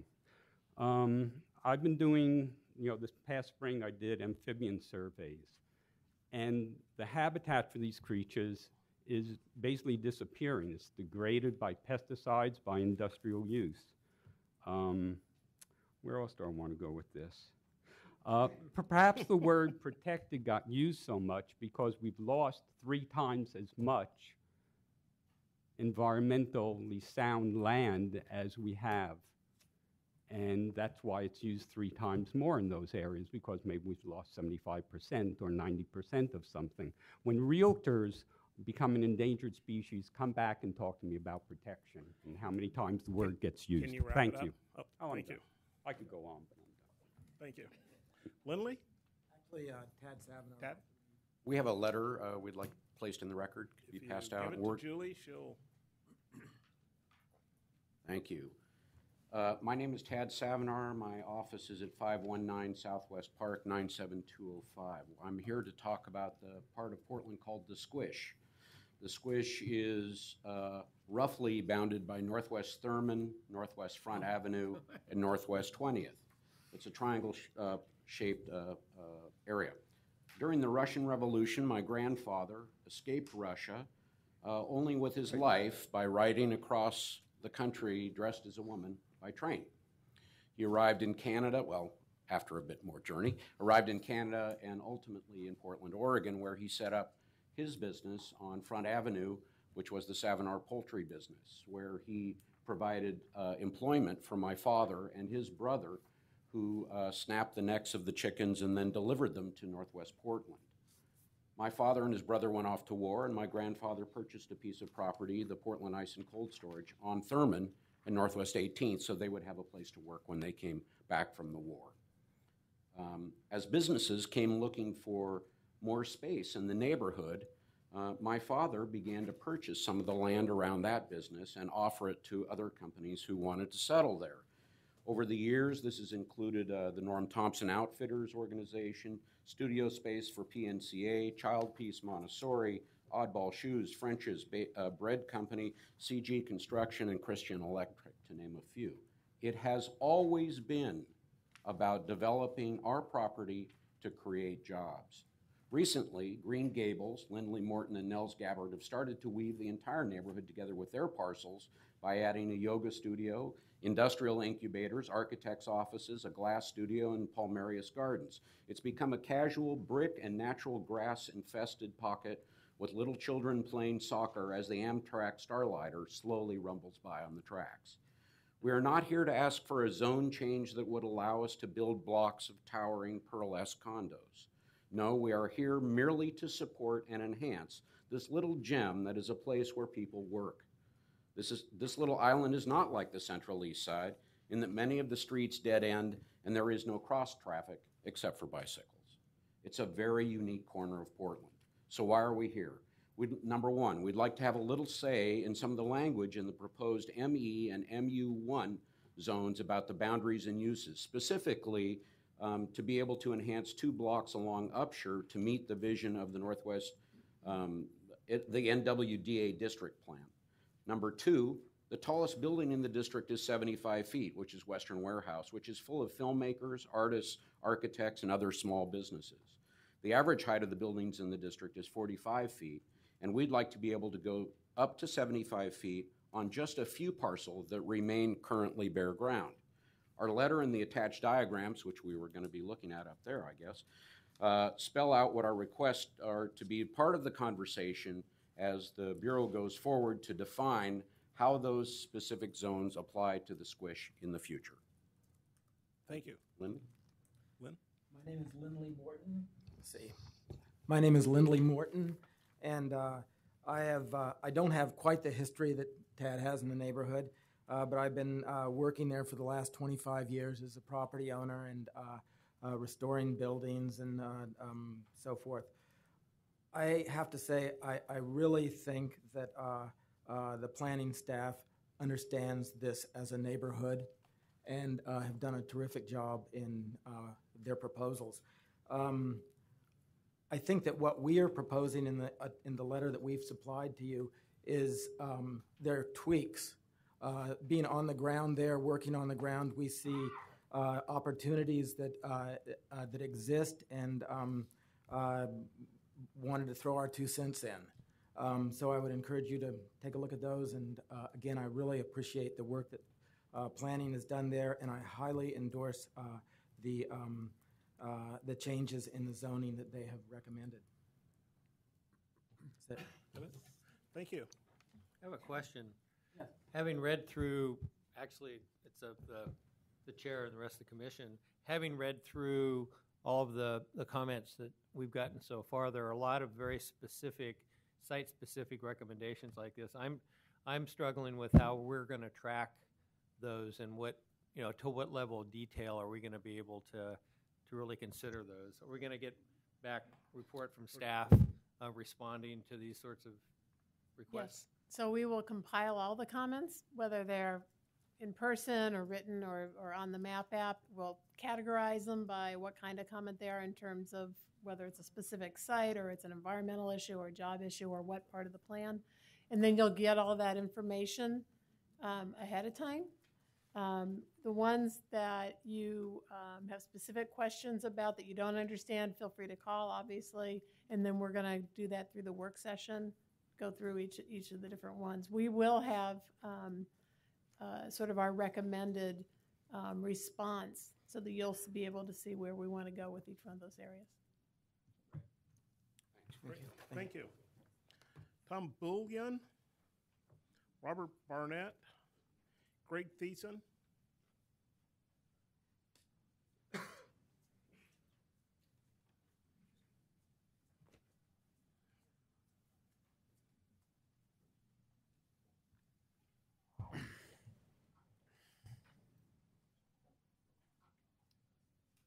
Go ahead, get started. Oh, hi. I'm Robert Barnett, representing Red Hills Holdings, and we did hand out a little handout there. We're here for a property that is owned by the company at 2802 Southeast Ankeny, and it's in Southeast Portland. It's on the hard corner of 28th and Ankeny, a block from the commercial street of Burnside and 28th. And we acquired the property in 2012 and came to find out later on that the property is zoned R2.5. And for decades, it's been a legal non-conforming use in that there's 3 retail storefronts, and you'll see some pictures in the handouts, on the first level, and then the second level is a residential apartment. And at the street corner of 28th and Ankeny, every other street corner is currently zoned CS, and I believe the proposed plan will change that to the mixed-use urban center designation. And we're just asking that this street corner, hard corner, that currently is operating operating as a mixed-use property, be brought in as a mixed-use urban center comprehensive map designation. It is currently zoned R2.5, and we came to find that out when one of our tenants applied for a sandwich board application and was denied that application due to the zoning. The 3 commercial tenants are all small local businesses. One that has been there for over 10 years, and the current use of the property fits in perfectly with the plan in that it supports commercial uses in dense urban areas where supports walkability for the residents to see shops, restaurants, things such as that. And I think as you'll see from the pictures, every street corner currently, one has a coffee shop, the other a restaurant, and then the other is a little retail gift shop. So all we're asking for is that this property that I think over time has been missed be redesignated to fit what it currently is. Thank you. Thank you. Hi, my name is Tom Bullion. I'm with the Port of Portland. Mailing address is Box 3529, Portland, Oregon 97208. Thanks for the opportunity to testify before you this evening. I'd like to focus on 3 areas. Chapter 6 policies related to economic development on harbor access and other industrial lands. Why as a city we should care about such policies, and impediments and inconsistencies contained in the draft comp plan preventing such policies from being successfully implemented. First, I'd like to acknowledge staff for inclusion of several significant policies that, if properly implemented, would go a long way towards ensuring Portland's economic prosperity over the next 20-plus years. For example, Policy 6.34, Industrial Land, encourages Portland's growth as a trade and freight hub and center for manufacturing as a widely accessible base for living wage jobs. Policies 6.14, 6.39, and 6.40 all relate to brownfield or Portland Harbor Superfund cleanup including the ambitious goal of cleanup of 60% of brownfield acres in the city by 2035. Why should we care about such policies? Manufacturing jobs, as noted on page 33 of the citywide systems plan, offer opportunities for living wage careers for residents, often without requiring a four-year college degree. They also have a high employment multiplier effect. One manufacturing job supports 3.69 total jobs in the region. Beyond jobs, all forms of industrial development tend to result in high levels of capital investment, resulting in ongoing revenue streams of property taxes and other fees used to fund schools and other essential city and county services. Bringing brownfields back into productive reuse results in multiple benefits, many of which are noted above, but also including protection of human health and the environment. And as you heard from other testifiers this evening, that's a key strategy in the comp plan. However, as written, several policies found in Chapter 7 make the policies in Chapter 6 difficult, if not impossible, to achieve.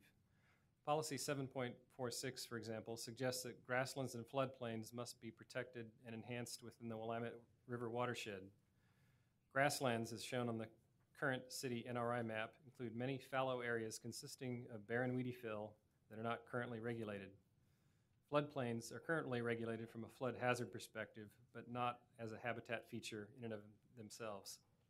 For brownfields, such as Time Oil, which is the second largest identified site in the Portland Harbor, these new regulatory burdens would make the proposed city goal of 60% brownfield redevelopment very unlikely. For existing businesses seeking to grow, this policy runs contrary to another policy, 6.38, which encourages reinvestment and intensification on existing industrial sites.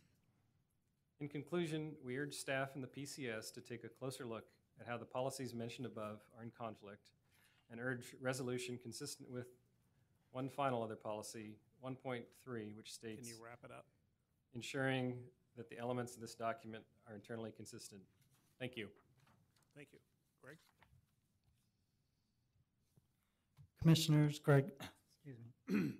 Greg Tyson with the Port of Portland. Thank you for the opportunity to appear before you today to discuss the comprehensive plan. My testimony today is specific to West Hayden Island. As a planner for the port, I'm aware of the long tradition of trade on the Willamette and Columbia Rivers. I'm concerned that the major policy and direction-setting document for the city support and encourage investment in that economic engine. Among the several policies in Chapter 6 that do support the maritime future of the city, the policy on West Hayden Island addresses the longer-term future. Policy 6.41 calls for the future annexation of West Hayden Island.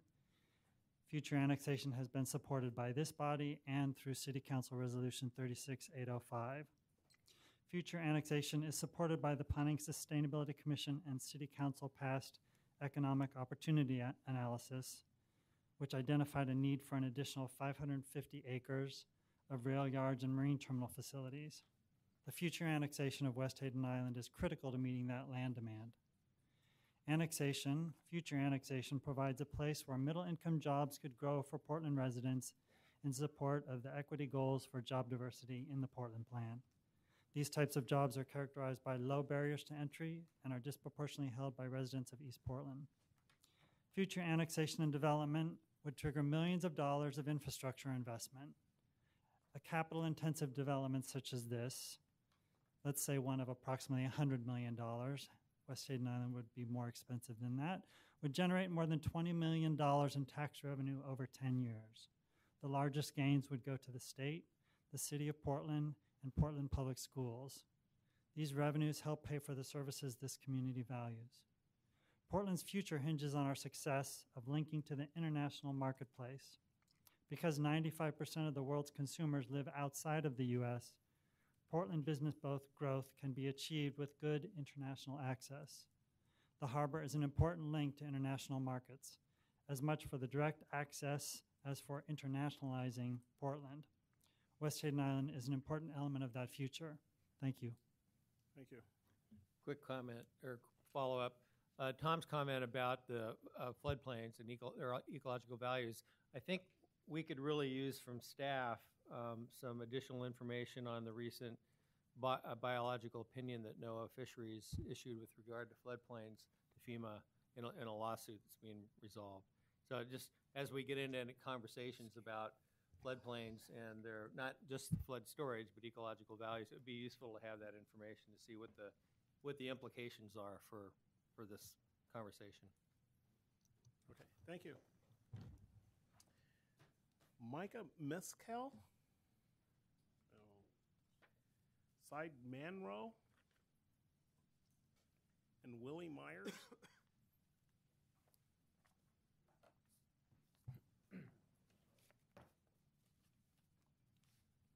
Willie Myers.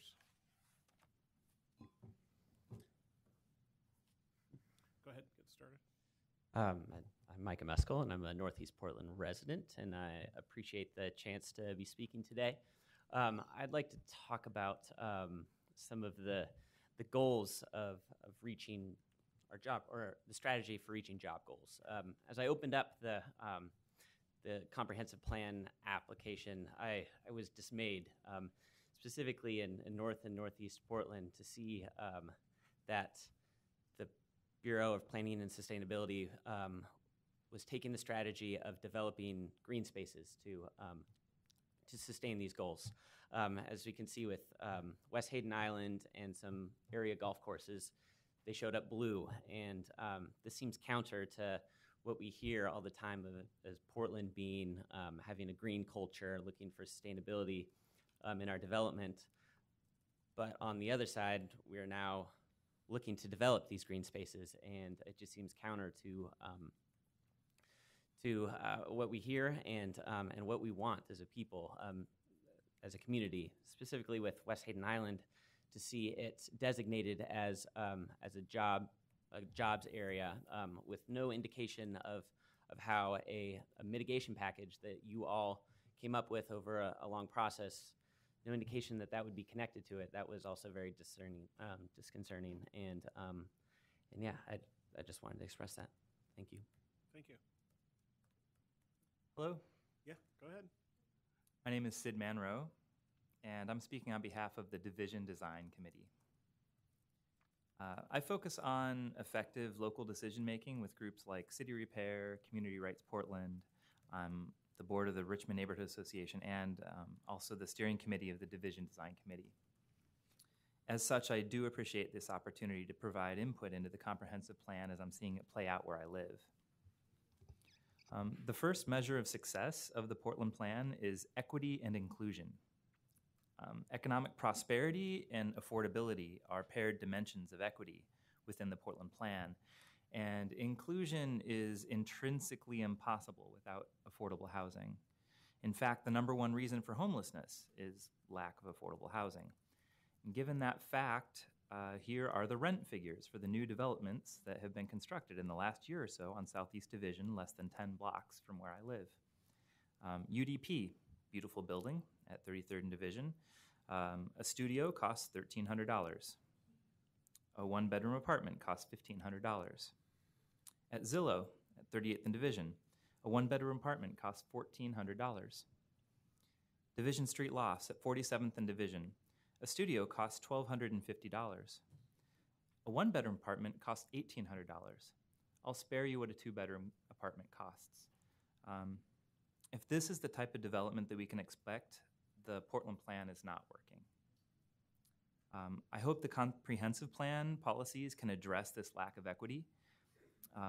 Beyond increasing the already rampant homelessness issue in Portland by demolishing affordable housing and replacing it with housing that is not affordable, also known as market rate housing, this type of development displaces the people who live here, and it excludes a wide variety of people who are already part of this community, such as families. Most of these new developments are one bedroom or studios, such as middle to lower economic classes, people of a college age, just to name a few. For example, I write software out of my home for an up-and-coming software company here in Portland.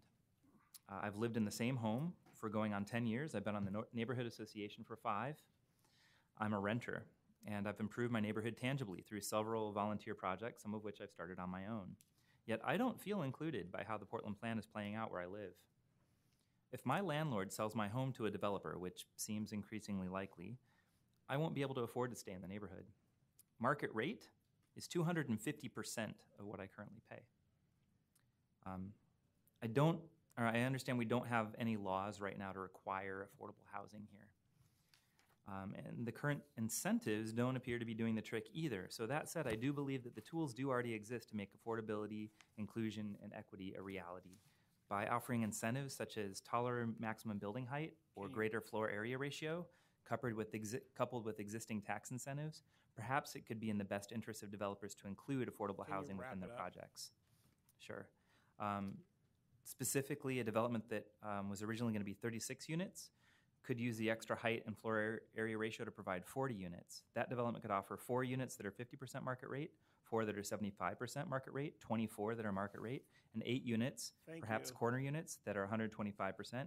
In this way, it would all be it would be the same amount and have a broader spectrum of people and increase the economic diversity of the building project. Thank you. Thank you for your time. Thank you. Willie Myers, going once, twice, no, gone. Kelly Hassini, Doug Klotz, Bruce Steinberg. Doug Klotz, huh?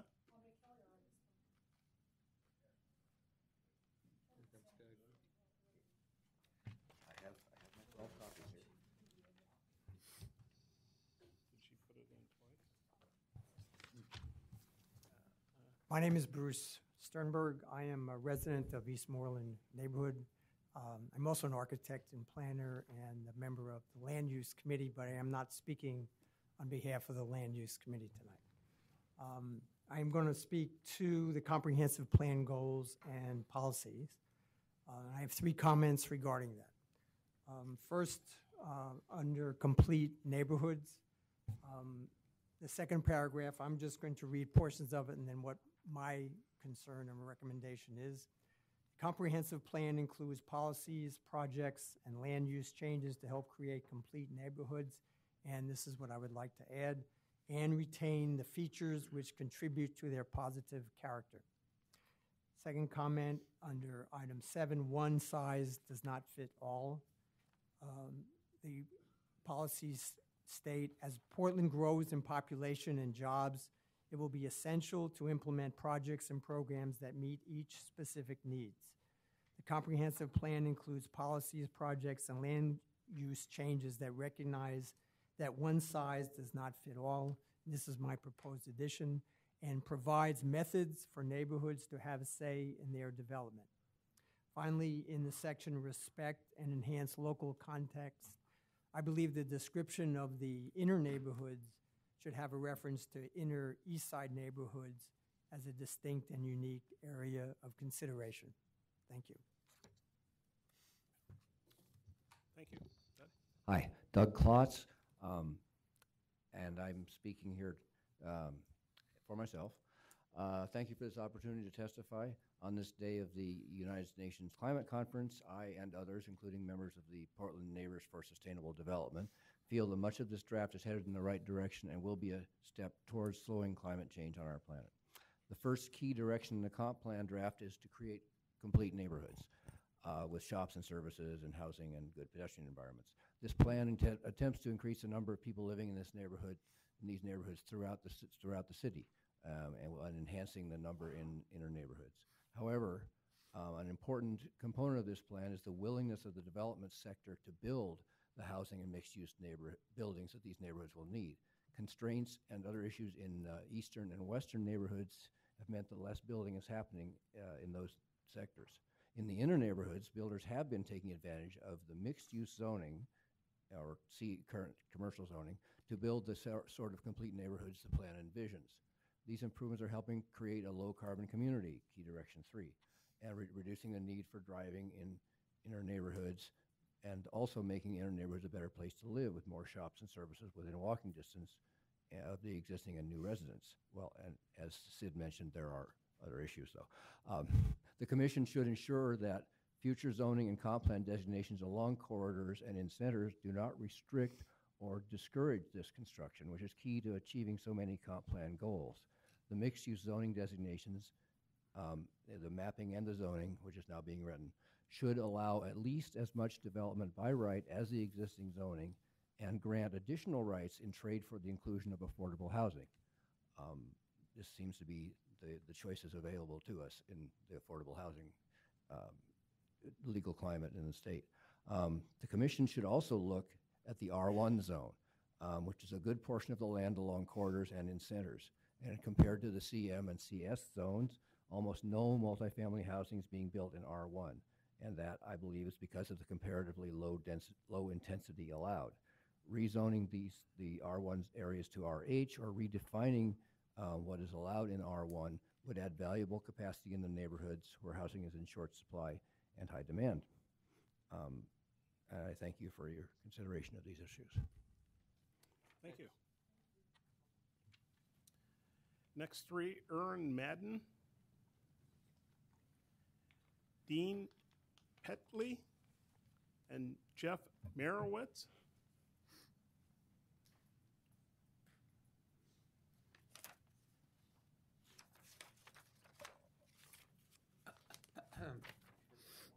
Which one? Powell? Pot? Oh, Pot? Oh, okay. Yep. Go ahead. My name's Erin Madden. I am a resident of Southeast Portland, and I moved to Portland 16 years ago due to the access that Portland has to the outdoors and open space, and particularly spaces that are close to urban residents. I met and married a native Portlander, and I started my own business here 10 years ago. The designation of 300 acres of West Hayden Island as industrial use is really a step backward in this draft plan, as many people have talked about tonight. There was significant public process around the annexation of West Hayden Island, and to include this 300 acres of industrial development potential without the mitigation package is simply inexcusable. West Hayden Island is really worth far more to this city, to the community, and to the region, as someone said earlier, as a natural area rather than a deep water port. A lot could be done to improve the habitat on West Hayden Island, and the restoration could create jobs for many years to come. But industrial development is the absolute wrong direction for this very special place. The city should be focusing on ways to restore West Hayden Island and not to facilitate its destruction. At the very least, the committee should recommend that that the plan require the full mitigation that it recommended last year. But better still, this comprehensive plan should designate West Hayden Island, all 800 acres, as open space and protect it for the future. This would expand the city's natural legacy, it would cement the city's green reputation, and it would put the issue of West Hayden Island to rest. Thank you. Thank you. Dean? Yes. Hi, my name is Dean Pottle, and I'm a commercial plumber by day and a brewer by night. And I don't know if anybody heard, but I've run somewhat of a speakeasy for the past 12 years. And I'm actually considered a commercial. Where? Right across from Alameda Brewery. And I was even wrote up in the latest beer guide. And I got in a little trouble with the Liquor Commission. But it was just a place for my friends and I to hang out. You came to the right place. You are on cable. You got our attention. Yeah, so I've lived this house 13 years, and I live right in the main street, and we've developed a house so it faces the street, presents itself, and it's an ideal place to go commercial. I have my neighbors that have been going to meetings. We've just got the approval of the Rose City Neighborhood Association to make our street commercial. We're talking about a 20-year plan. And what I do is, I'd say kind of run a pub, but this isn't your usual pub. There's no sports, no cell phones, no games. It's political. It's a place where people express themselves and meet other people, and even like it was back in the Revolutionary War, this is where they made the Bill of Rights in a pub. And so I'm very much promoting this idea. But I'm really hoping you'll consider to make my block commercial in the future. That's very much what we're looking for. Great. And do we have the block specific? Did you list that out? Where's the pub? For 4714 Northeast Fremont. Great. Thank you. Right across from Alameda Brewery. I just brewed a beer with them last year, and I was on international TV. I voted the 5th best beer bar in Portland, and I'm not even a commercial bar. Okay, thank you. Jeff? My name is Jeff Marlitz. I'm here to testify regarding the property at 2510 Southwest Hume Court, 97219, with the current R7 designation. I asked the commission to consider rezoning the property within the comprehensive plan to a R2 designation. It's our belief that the redesignation would be consistent with the current dwellings in the surrounding area. The property is bordered by R1 and R2 multi-unit dwellings to the south and east of the property, as well as general commercial to the north.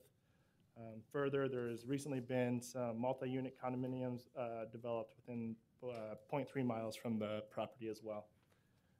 Finally, the property offers a unique access to families desiring residence in Southwest Portland.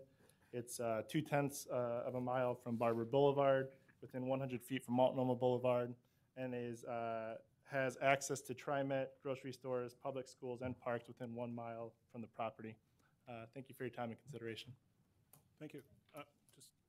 Yeah, could you make sure and give that information to us written too? Oh yeah, it's prepared. Yep, I'll send it in. Thank you. Thank you. John Gibbon, Laura Compass, Jim Labby.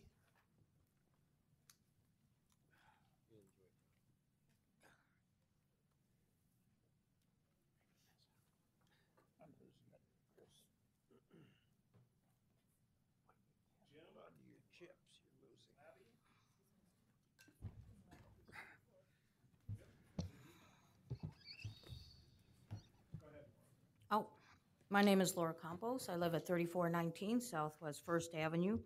And yes, Susan Anderson, I was here in 1980. As many of you know, it's becoming a running joke in Southwest. I worked on the original comp plan under Ernie Bonner. It was adopted in 1980. I also authored the history of the Planning Commission. Certain decisions were made, I remember in my living room, which negatively impacted people of color. I'd like to address the issue of equity. For example, areas in North and Northeast were historically a majority of non-white people. That is not the case now. If improvements are made to these areas, such as providing amenities, sidewalks, parks, lighting, then the value of their land will increase. Taxes and rents will go up. Unless the remaining people of color own property in these areas, they will be priced out of the city, AKA gentrification. Efforts underway to increase non-white home ownership are insufficient. Without this aspect of implementation, your claim to provide equity is disingenuous, and you can't fool me. I've attended hearings, workshops, and meetings where people of color are paraded out and equity is bantered around. But the majority of these people are not property owners. They are enticed, due largely to poverty, to attend these meetings because they're given stipends, transportation costs, child care, food, and free t-shirts. Because of their desperate economic situation, they accept those conditions. But the end results of these improvements to their neighborhoods will not benefit them ultimately. I've read through the policies relating to equity, and it is primarily to increase density by adding more apartments. This directly pits homeowners against renters and is counterproductive to providing healthy community development. If you truly mean to right the wrongs done in the original comp plan, then be honest. Property ownership is primarily white in this city. I have a couple of suggestions. You could impose a rent freeze on areas that receive significant improvements for 5 years. And that would give renters a chance to try to own property and then benefit from the benefits that they really put a lot of effort into. A lot of people of color have put a lot of effort into improving this city, but they have not benefited from it. So I thank you for your time. I'm John Gibbon. I'm Land Use Chair for the Sweeney neighborhoods. I want to state that Sweeney unanimously supports the request for a 90-day extension, although I think that the initial request that came out of the neighborhoods was 90 days beyond when we saw drafts of the mixed-use and institutional zoning plans. So it's more than 90 days from anything that I've heard. And I recognize the technical position that staff is taking on this and recognize it and understand it, but I will tell you that 5 years ago, before you were the Planning and Sustainability Commission, when you were the Planning Commission and there was a different planning director, he was working on a project to try to give people some understanding of the vision of what the changes were going to be to their neighborhoods at the time this comp plan was adopted. That got laid aside when we entered into the Portland plan process, but now it's coming back to bite you, folks. People wanted to know, and that people that were here were told at that time that was an important component of building a community consensus around this issue. And it was laid aside, and now you're hearing the results of laying it aside. I understand technical reasons for that. I've been a head of a design department, and I know there are a lot of things that can change when you design and put something on the ground. But that doesn't solve it with the neighborhoods. That doesn't solve it with individual people that see mixed-use zoning being designated right adjoining their property. They want to at least have some idea of what's going on. And right now, we are not giving it to them. Technically, we probably understand it. I know that it's really the zoning that applies. It's truth in advertising, but it's not something that people understand. And you need to take that into consideration as you're making decisions here today. Well, one last thing I'd say on another subject related to Southwest is if you're going to use trails as a component in our transportation system, that means the city has to adopt a policy of actively supporting them. I live in a neighborhood that was built in the 70s.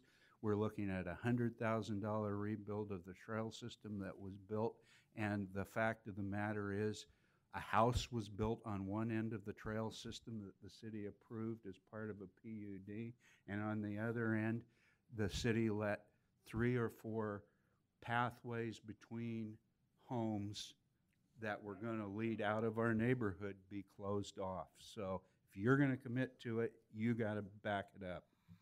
Thank you.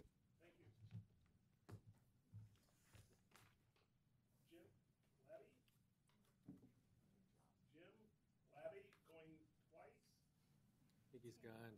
He's gone? Okay. I'll talk if you want. No. I'd be happy to testify. We get a chance at the end. Randy Bonella, Peter Tenow, Pamela Ferguson. Peter Janelle, I also know him. Nancy. I know all these people. Why don't you say something? Pamela Ferguson, Peter Tenow, Randy Bonella. Yeah.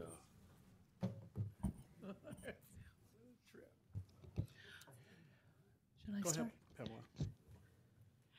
Well, hello. Thank you very much for having us here tonight. I haven't been here since last August, so I have a few things I'd like to say, yes, about West Hayden Island. My name is... Yeah, I know. Yeah, I know. Yeah. My name is Pam Ferguson. I live at 2270 North Broughton Drive on Hayden Island. I'm the Homeowners Association president for the infamous manufactured home community on Hayden Island. I represent about 440 homeowners there, affordable housing at its best, homeowners and families, many who are unable to understand this whole process and who don't fully appreciate the impact that the comprehensive plan will have on their neighborhood and on their homes. And many of them are unable to come to these types of meetings just because there's mobility issues and transportation issues and things like that. I have to be, I have personal friendships with the people at the Port of Portland, but I have to say the Port of Portland is the bully in the sandbox here. It did not want to mitigate for impacts to our community and the environment on West Hayden Island through the annexation process, so it found another way to get what it wants.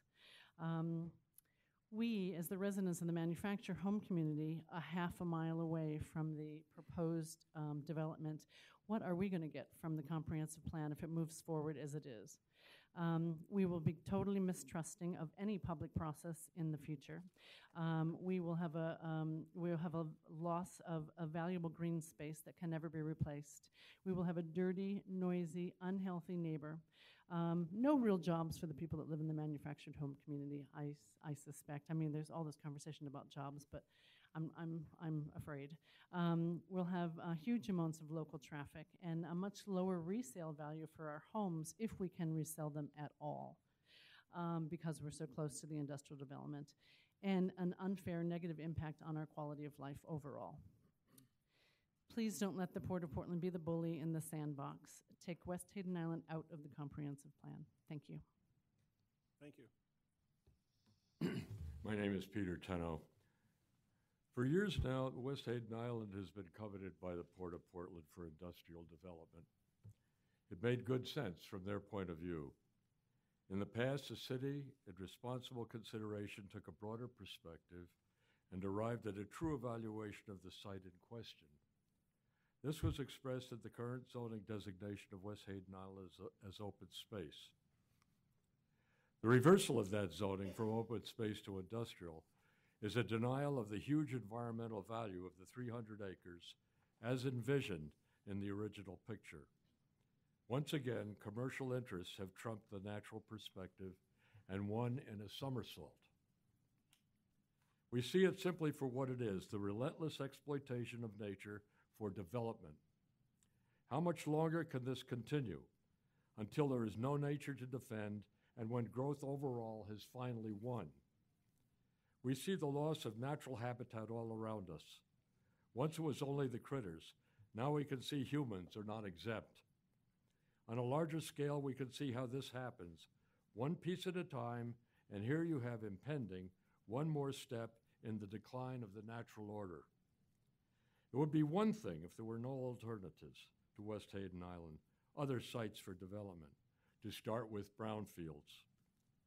Maintaining the value of West Hayden Island intact, as presently zoning secures, demands the reordering of priorities and exhaustive additional study and searching out port space. Other options, maybe not as ideal or easy as the Port of Portland would like, are out there. Add to the list coordination, not competition, with the Port of Vancouver in determining a site. Make the search a regional bi-state matter. It already is. No, leave West Hayden Island alone. It belongs to Mother Nature. Don't steal her nest. Return to living values. Thank you. Randy? Hi, my name is Randy Bonella. I represent the Multnomah Village Business Association, and I'm also a resident of the Multnomah Neighborhood Association. I'm going to touch on 4 areas, several which have already been talked about. The first is we do support the Multnomah Neighborhood Association and Sweeney's request for extending the time for public input for the reasons already stated. I don't need to review those. Second, the stormwater overlay misses a broad swath of southwest Portland. Stormwater management systems are largely missing in our community, which contributes up to 50% of the costs to transportation infrastructure. This impacts our ability to make the transportation improvements that are necessary to our community. We ask that you relook at this overlay to ensure that the build out of this infrastructure is possible. Third item is the uniform mixed use zone on the mixed use commercial zones. We need provisions for overlays that reflect the unique aspects and characters of each of our business districts. We need to preserve those unique aspects that make up our community and not create a one-size-fits-all community throughout Portland. Our business districts and our neighborhoods are unique throughout Portland, and we'd like to keep them that way. Number 4, we request that the provisions that allow R25 and R5 and R7 zones be removed from the zoning code. This allowance is not compatible with the livability of our neighborhood, and that's as already previously noted by a couple of the other speakers. Thank you for your time today. Thank you. The next 3 are Kent Marlson, Lillian Carbeck, and Jeff Geesley, I think. Geisley? That was close. Huh? That was close. Close. Geisler?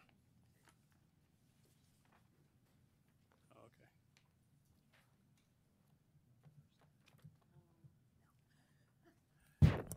Go ahead, Jeff. Hi, I'm Jeff Geisler. I'm a resident for 5 years on Hayden Island. And I am a realtor, and I'm not endangered. You're not out here yet. I think I got to say any more now. No. At any rate, I do live on an island that is in danger in many ways. I really wanted to just express that we need more neighborhood involvement with lots of aspects of the comprehensive plan. Once a comprehensive plan goes in place, I know it's for the whole city. It encompasses a great deal of effort on your part, but Hayden Island is an island, and we are not like any other neighborhood, but we kind of get treated as though we are any other neighborhood. So I'll just read through the points which I gave you on there. First and foremost, this is an island, and therefore we deserve special consideration in all matters, since we're not a typical contiguous neighborhood. We don't have a lot of egress, ingress. We don't have 30, 40 streets. We have basically 3 or 5 streets. And we have 2,500 residents, going to be 3,500 pretty soon. And we have about 4,000 to 5,000 people that visit the island every day, including people that work there and other businesses. With regard to zoning, zoning ordinances are guidelines created for the city as a whole, yet Hayden Island stands apart and has had the same egress-ingress capabilities for 100 years, less the trolley that utilized the first I-5 bridge. As far as transportation, island transportation is limited to basically, as I said, 3 main streets: North Hayden Island Drive, Jansen Beach Drive, and Tomahawk Drive. These arterials are 2 lanes and are very limited in width for any more capacity. As far as density zoning, commercial and residential population density allows for higher concentrations than Hayden Island's 3 main streets can possibly handle. Safety. Emergency evacuation plans do not exist for Hayden Island.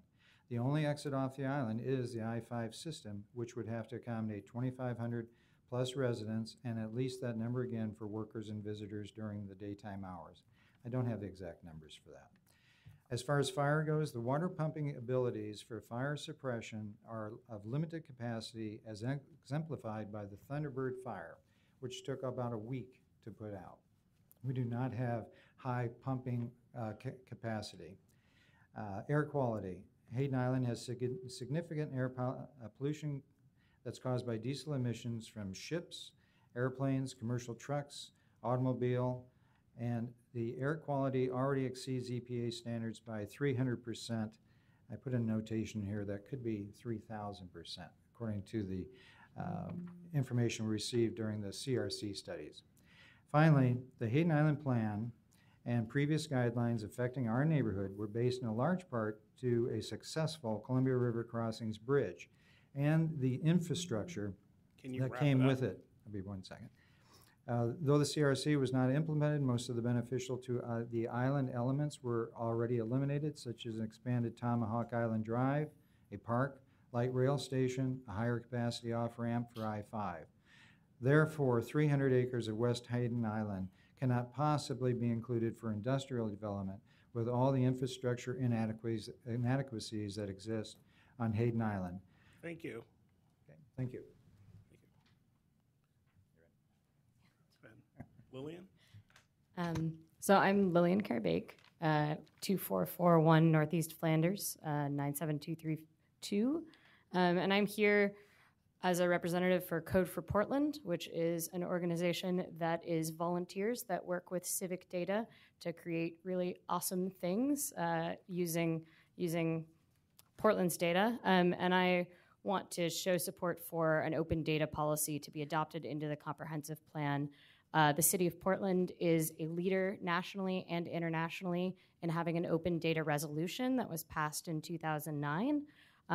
The ability to have open data available from civic organizations makes technological innovations and access to information around equity, around transportation, around housing, around salaries of public officials easier to access for folks that work with it. We have quite a few open data sets with the City of Portland. The person who previously testified about this mentioned TriMet Ticket app, as well as all the great apps that tell you when your bus is going to come. That comes out of a great open data set available from TriMet. But there's a lot of other data sets that we could open up. And the resolution that the City Council passed is awesome. It's a step forward, but if we put it into the comprehensive plan, it would actually become law. And there we have an opportunity to really be, one, we are currently being beat by Seattle on the open data census ranking by like 5 spots. So Done deal. Your ability to pass this will really help. And you know, the real key here is that the data needs to be license-free, redistributable, and machine readable so that you don't have to do a Freedom of Information Act request every time you want to find something out and get a scanned PDF that you have to pay money for. So yeah, I'm really excited to work with open data produced by the city, and I hope that you put it into the comprehensive plan that this is a thing we should do. Great, thank you. Show me how to use it. Kent Marlson? Kent Marlson? No Kent Marlson? Okay. Somebody's going this way. Nope. No. Joe Rossi, Barbara Quinn, Margaret Davis.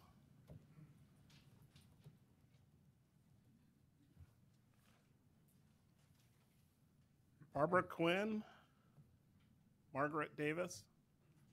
Oh. Go ahead, Joe. Hi, my name's Joe Rossi, 3839 Northeast 122nd Avenue in Portland. I'm the proud neighbor of our new Parkrose Middle School. And we're on 122nd Avenue, Rossi Farms. I represent 2 other farming families, the Gary family and the Justo family. What we have is a unique situation in our community, and it kind of concerns me. Maybe we'll be rezoned. We have a lot of residential. Our Gay Neighborhood Association, all pretty much R7, I believe, on our south side. Our north side is multifamily. Our east side is the Shaver School District and R7. And on our west side is the Parkrose Middle School and the Parkrose High School just north of that. We're surrounded by houses and schools, and what our community is really lacking is some general commercial to make us a complete walking community. Really, we have a unique opportunity to have a walking community, have neighborhood, commercial, mixed family. We're not anywhere near industrial property. Industrial property is all south of north of Sandy Boulevard. We're about a 1/3 mile away from that. I don't understand why we would create an island of industrial property. Somebody living in our community has the opportunity to walk to school, grade school, middle school, high school, the post office. What we're really lacking is a food source, neighborhood commercial, laundromats. Somebody could really live in our community and not have to have a car, and we got a nice bus system there, bicycle system. So I like Dr. Gray's familiar, obviously, with our property, and I'm sure a lot of you are too. I think it'd be a real disservice to our community to do anything but actually complete it to a walking community status. I'm not saying our property is going to be developed anytime soon, but eventually that would be the highest use for our community and livability, I think, of our district, school district, and community. Joe, excuse me. Does it front on 122nd? Our I'm trying fa- to remember. I've been by your farm a lot. but Yeah, our farm's on both sides of 122nd. That's what I thought. Thank That's you. correct. Thank you. All right, members of the commission, I'm Margaret Davis. I live at 3617 Northeast 45th Avenue. And first, I would just want to start with a little story about a recent event in our neighborhood, which is Beaumont, Wilshire. That's where the city permitted a 4-story, 50-unit apartment building without parking, on a block that's missing sidewalks on one side, creating traffic hazards and exacerbating an already difficult parking situation. Some years ago, we also lost daily bus service, and that bus doesn't even go downtown. After 2 trips to Luba and $10,000 from neighbors, this building still does not meet code. I tell this story not to embarrass anyone or say poor me or poor us, but to illustrate some of the trust issues that neighbors have towards city staff and leadership. What's missing in the comp plan is engagement with original investors or stakeholders, as in neighbors and their associations. Good development comes about through collaboration, not stuffing exploitive buildings down neighbors' throats. Make neighbor-developer dialogue a required part of growing this city, and results will be more successful. Check out, for example, the major development going on in St. John's, Marvel 29, which involved neighbors from the get-go and in the planning stages. What I've seen in my neighborhood and Hollywood is a non-holistic look at context and an inability or unwillingness to provide infrastructure to match that appetite for development. Neighbors in Hollywood, for example, are having to raise money to pay for a traffic safety measure necessitated by all the new residents there who are treating their neighborhood street as a freeway on-ramp. It makes you wonder where all the system development charges are going. Finally, this commission should drop sustainability from its name and goals of the comp plan as long as demolitions continue at the current pace. We are going to set a record this year, and that number doesn't even take into account all the bulldozer remodels. Losing hundreds of units of affordable, unique housing, not to mention the mature tree canopy, impacts us all and benefits mostly out-of-town developers. I'm an infill developer myself. I've put 2 houses on 2 vacant lots. And I would do more if the staff at Bureau of Development Services wasn't so busy changing code for and defending the lousy business practices of the exploitive developers. With such a skewed playing field, the local homegrown players have fewer chances to participate. Putting hundreds of houses and the quality materials that they're built with, and by the way, all these houses are an average of 87 years old, is sad, irresponsible, and contrary to the goals of the comp plan. If we want a reputation as a green city, then we will earn it by protecting the wide-ranging housing stock that we have, incentivizing real infill, and increasing quality and diversity of developers plying Portland's finest resource. The goals of the comp plan are great on paper, but where is commitment to them now and in the future? The mixed-use labels for development are just pretty names right now, but planners themselves have no way to say what the specifics are of them. For instance, the allowable heights, the setbacks, and so on. How can we get behind these labels if we don't know what they entail? Thank you for your time. Thank you. Barbara Quinn.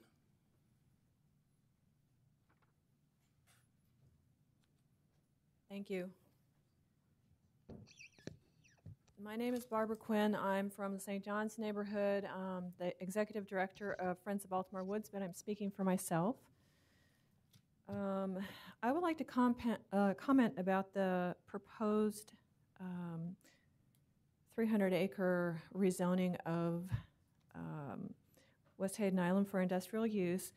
The rezoning goes against prior public testimony and feedback over the last several years, and I entreat you to reconsider this proposal and not participate in negating the public process.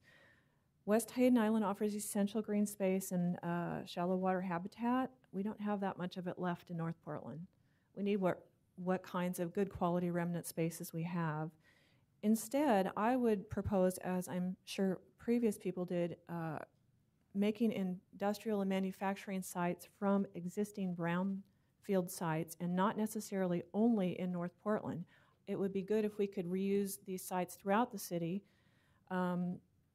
If protection of human health and the environment is a key goal of this comprehensive plan over the next 35 years, you must take into consideration the fact that the air quality in North Portland is remarkably poor already. In fact, it has reached capacity for pollution. As we can see in a USA Today study, that by using EPA data, came up with a study of how air pollution affects all the nation's schools. Roosevelt High School in St. John's came up in the top 1%, top 1 percentile. Of course, this is a virtual study of schools affected by poor air quality. And the others, almost all the other elementary and middle schools in North Portland came up in the top 3%. So if Goal 15 is about taking into consideration the capacity for the air and water for industrial growth, this needs to be taken into consideration. Otherwise, we are talking about a large environmental justice issue. If we continue to concentrate all the industry and the consequences of industry in one community, then one community is going to be overly negatively affected by those that fall out. So I would entreat you to look at other parts of the city for manufacturing and industrial development. Some of them are not reliant on certain types of infrastructure. Some of them could be placed on some of these brownfield sites. So I think it's important to look at that. Thank you very much. Thank you. We have 3 more. And so does anybody else after these 3 wish to testify tonight? If you do, please give Julie your card. Martin Slapkis, Michelle Devnamick, hopefully I've got that right, and Lori Cavu.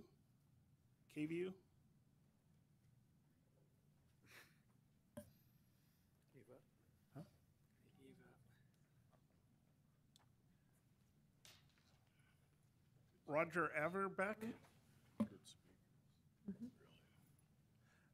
Michelle, and Lori.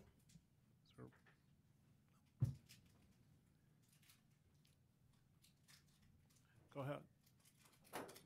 My name is Marty Slapikis. I have a residence on Hayden Island on Tomahawk Island Drive. I'm also on the High Noon Board, and I represent the River House Homeowner Association, 49 units. Back in November 15th of 2012, I testified on West Hayden Island on behalf of those organizations, and I submitted High Noon's Neighborhood Sustainability Plan. Attached to that was a map.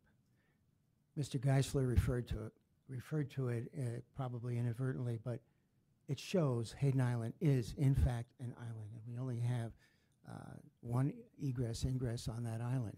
And yet we have an increase of traffic planned through the development of South Pier Bay on the end of Hayden Island. Now, the other thing is on May 7th, 2013, I also testified again on West Hayden Island saying that the November 15th, 2012 testimony was still relevant. The port at that time in their IGA was stating that they were looking for public funding for this thing, and it looked like they were not having any skin in the game on developing West Hayden Island. And I frankly took offense to that. South Pier Bay is in fact a concern to us because of the increased traffic. The goals of the comp plan seems to create complete neighborhoods. Well, we're an incomplete neighborhood. We don't have any public transportation on it that would even serve the increase in residency down on South Pier Bay.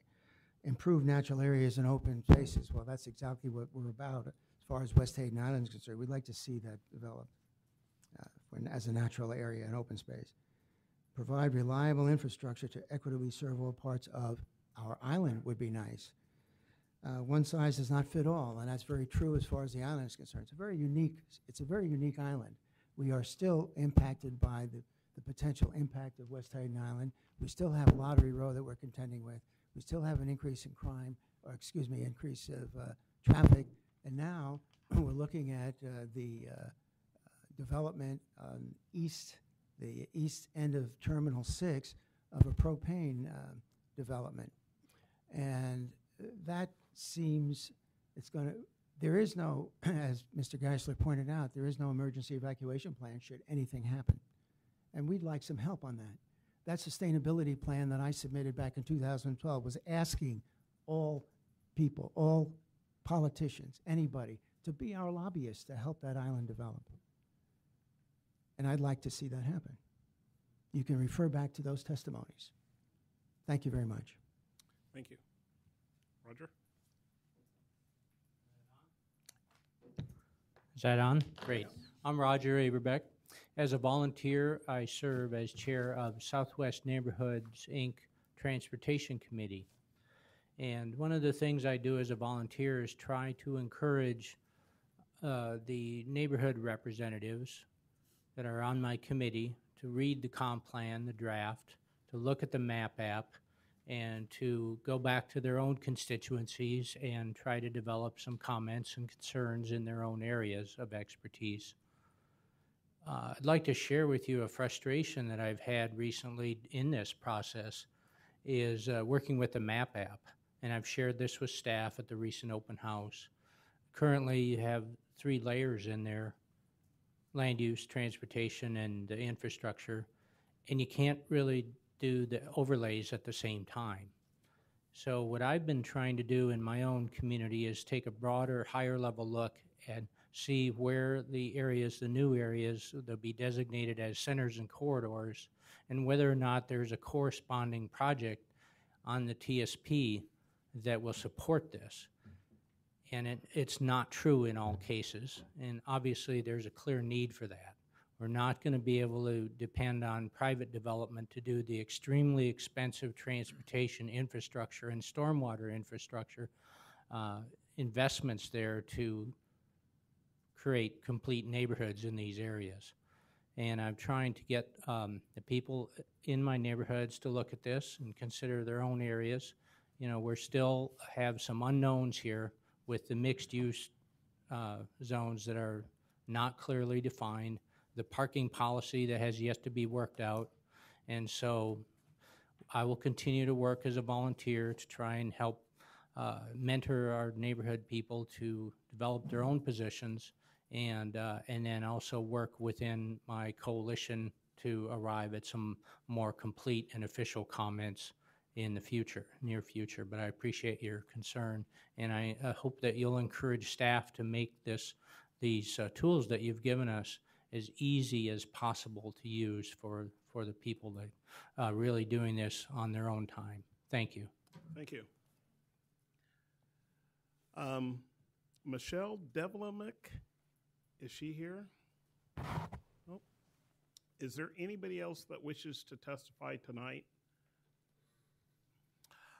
With that, the hearing will continue October 14th at 5 p.m. at the Park Rose High School, Karen Gray's facility. Dr. Gray. We'll be in the room with the flag. Refreshments by you, huh, Dr. Gray? So with that, Food on Dr. Gray. with that, Cool. we're because we're actually a little bit early. We're going to give a minute. Being generous here and benevolent. Hey, Don, yield your time to me. I'll make a big point. I'll make a huge So we're going to start Yield with your Karen time to me. and go that way. You can have my time. I'll be very brief. Karen, you want to get us started? I do.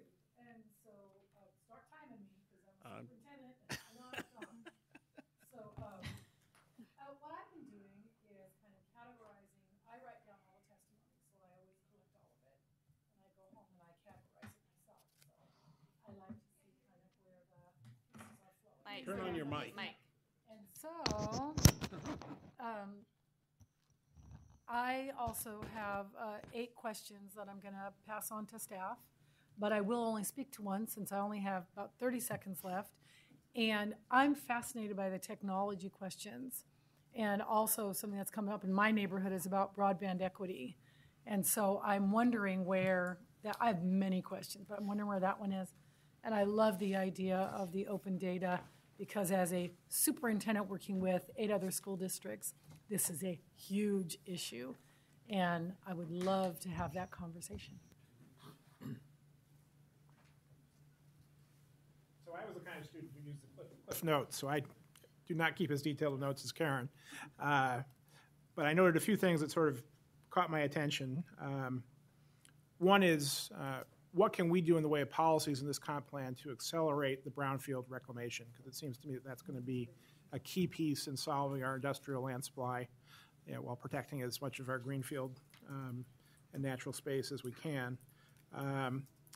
How we achieve affordability without having inclusionary zoning as a tool, and have we got everything in here that we can to help us address that? Because clearly we're hearing concerns about that.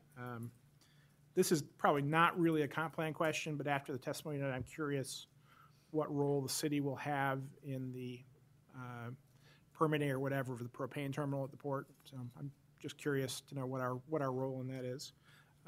And then an idea that I've been pushing is that this comp plan, being our first comp plan of the 21st century, should include some technology components. So I've been advocating for both broadband and open data as things that are not traditionally in comp plans, but that I think should be in this one. I gave my speech about broadband last time when we had our systems plan. I see open data as a fundamental citizen involvement issue. So we've traditionally had citizen involvement as a really important policy area. We haven't connected that to technology, but I think as the technology is making lots of opportunities with open data available, I think it fits very nicely in there, and I hope we can get a goal and a policy into Chapter 1, citizen participation around that. I'm not quite sure where broadband goes, but I know it's important that we get it in there. So I third the idea of technology for everybody absolutely has to happen, and we can be at the forefront by advocating that. Obviously, Hayden Island is a conversation I think we need to have in work session and revisit that issue and come to closure around it. I'm a little concerned about the fact that people didn't feel they had sufficient time, and this is one of 4 hearings that are, I hope, well publicized and well attended, where concerns are expressed. So timing's always an issue, and there's never enough time to get all our concerns registered. But I have to say, unless I'm contradicted, that we, I think, are allowing adequate time for conversation with the public. Citizen involvement's very important, critical in this comp plan. We have to hear from as many voices as we can, and I believe the schedule that's set up will accommodate that. Other than that, I'm just very interested in the few questions, Joe, that come up around this guy's zoning and that guy's squish and so forth. Everybody's got their axe to bear, and I know 9/10 of them. So anyway, those questions, I guess, will be answered. Thank you.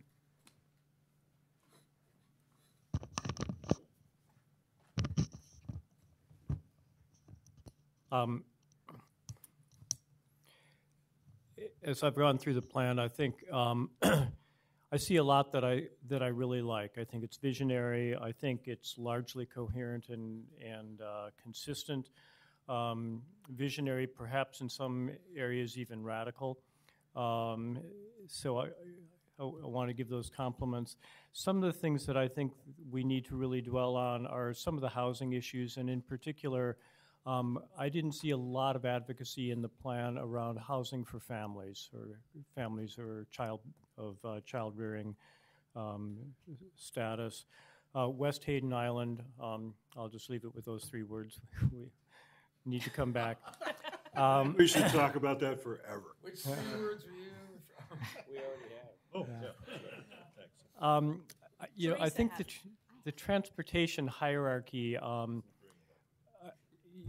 I'm really mixed on that. I think it's very positive in the sense that it's radical. It's really clear around the hierarchy. The hierarchy, I think, articulates where we as a community say we want to go. And the thing that's troubling to me about it is that there are going to be some very difficult transitions in getting there. And I think probably some more discussion and policy around those transitions. And then lastly, the balance between employment and other uses in mixed use, I think, is really critical. It seems to me that zoning is the primary implementation strategy here, and it seems like it's a very blunt instrument. And so, we say that we want jobs and we want employment, and we create zoning structures that allow residential development in those areas. And I'm just wondering if that's something that can be addressed on more of a policy level. I'll just say something quickly, although I conceded my time to Howard. But no, I'm still listening quite a bit. I have read through it. I think in general, I have to agree with everything you said, Gary. I think it's very visionary. I have kind of minor issues, I would say, that I'm still kind of working through. And I do think the challenges I see, which we're seeing that came out tonight, are just competing priorities, and they're all really good things. And so it's just working through. I think what's been brought up is how to prioritize the policies and the goals, and should there be? And I don't know. I mean, I guess that's somewhat where I'm struggling, as I think this, as long as maybe priorities are clear, as if there is one that's more important than another that we as a group kind of feel we need to push forward, making that clear and let the others kind of work themselves out as time goes on and guide themselves. I think more knowledge kind of always helps some of those things come together. And so whether that be through the industrial land and environment, or whether that be neighborhoods having to deal with or struggling with change with what we're seeing as corridors and centers, I think they're all really great things and need to be supported. It's just working through those issues. So in the Portland plan, we talked about wanting to sort of prioritize items that furthered more than one goal, that got us moving along our objectives in a number of areas. And this is consistent with what Catherine's talking about. The beginning of the plan talks about how we're going to balance policies, and that's an intent going into this. But I do think we need to be very aware of the language we're using. The glossary is very useful for that, to understand exactly how stringent, frankly, protect is, how much room you have on something when you say you're just going to encourage it. And we have to be very clear on that. As we get these comments and their proposals to change the language, we've got to be able to come back and understand, okay, where do we end up on this? Are we actually giving something a veto power here that we don't intend to, or is that really the intent, so that the community understands, okay, you've now made a choice that this isn't, everything, that we're not looking sort of more holistically and we're going to pick the one that gets us a little bit up on everything. We've decided that's our main goal, and so that's going to be the one that carries. So that was my main concern reading through it the first time, and something that I also heard in the testimony. And just the other side thing that I haven't heard yet, but that's in the back of my mind is tiny houses, and how are we going to deal with that movement? Really tiny, people living in 100 square feet without a foundation. Well, I'll reiterate that compared to the previous comp plan, this is a huge stride forward on the environmental front. On the other hand, I didn't count the number of times protect appeared in one chapter or another, but I did pay very close attention to the times consider, think about. We've had this conversation before, and I've submitted, 5 or 6 pages of both kudos and recommendations on where I think language can be greatly strengthened, so that we get beyond platitudes about what we're going to do about the environment in the city and actually accomplish something. So I would just hope you take a look at those, and staff will, and take those into consideration. Regarding time, what I heard from the neighborhood, the time issue, Howard, I think what I heard was they don't meet during the summer, and then in terms of coming up with official responses from the neighborhoods, that was the major concern. And so I'm wondering, staff will kill me for saying this, if there's some way to maybe help them catch up in a coordinated manner. I don't know if that's possible or not, to deal with that issue. I think individuals have had plenty of time. I think the issue is the neighborhoods and their schedule. I want to clarify too, and I don't want to speak for the people who testified, but I believe there's another issue that that may be missing, which is we're in the midst of developing the mixed-use zone project. Usually you finish the comprehensive plan with the policies, then you go ahead and do code. But because we're starting it sort of at the same time, not at the same time, but halfway through the process, we decided to get going on the institutional zoning project and the mixed-use zoning project. And so because of that, there's some knowledge out there, but there's not certainty yet.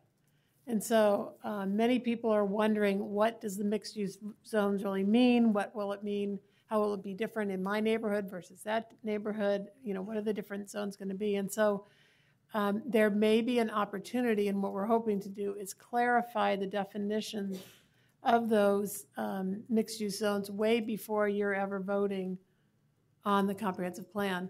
The decision will be, and we can talk about it at the next, at the end of the next hearing, to think about is, do we need more time after we've put the definition of those mixed-use zones out to let people react to that and come back and testify?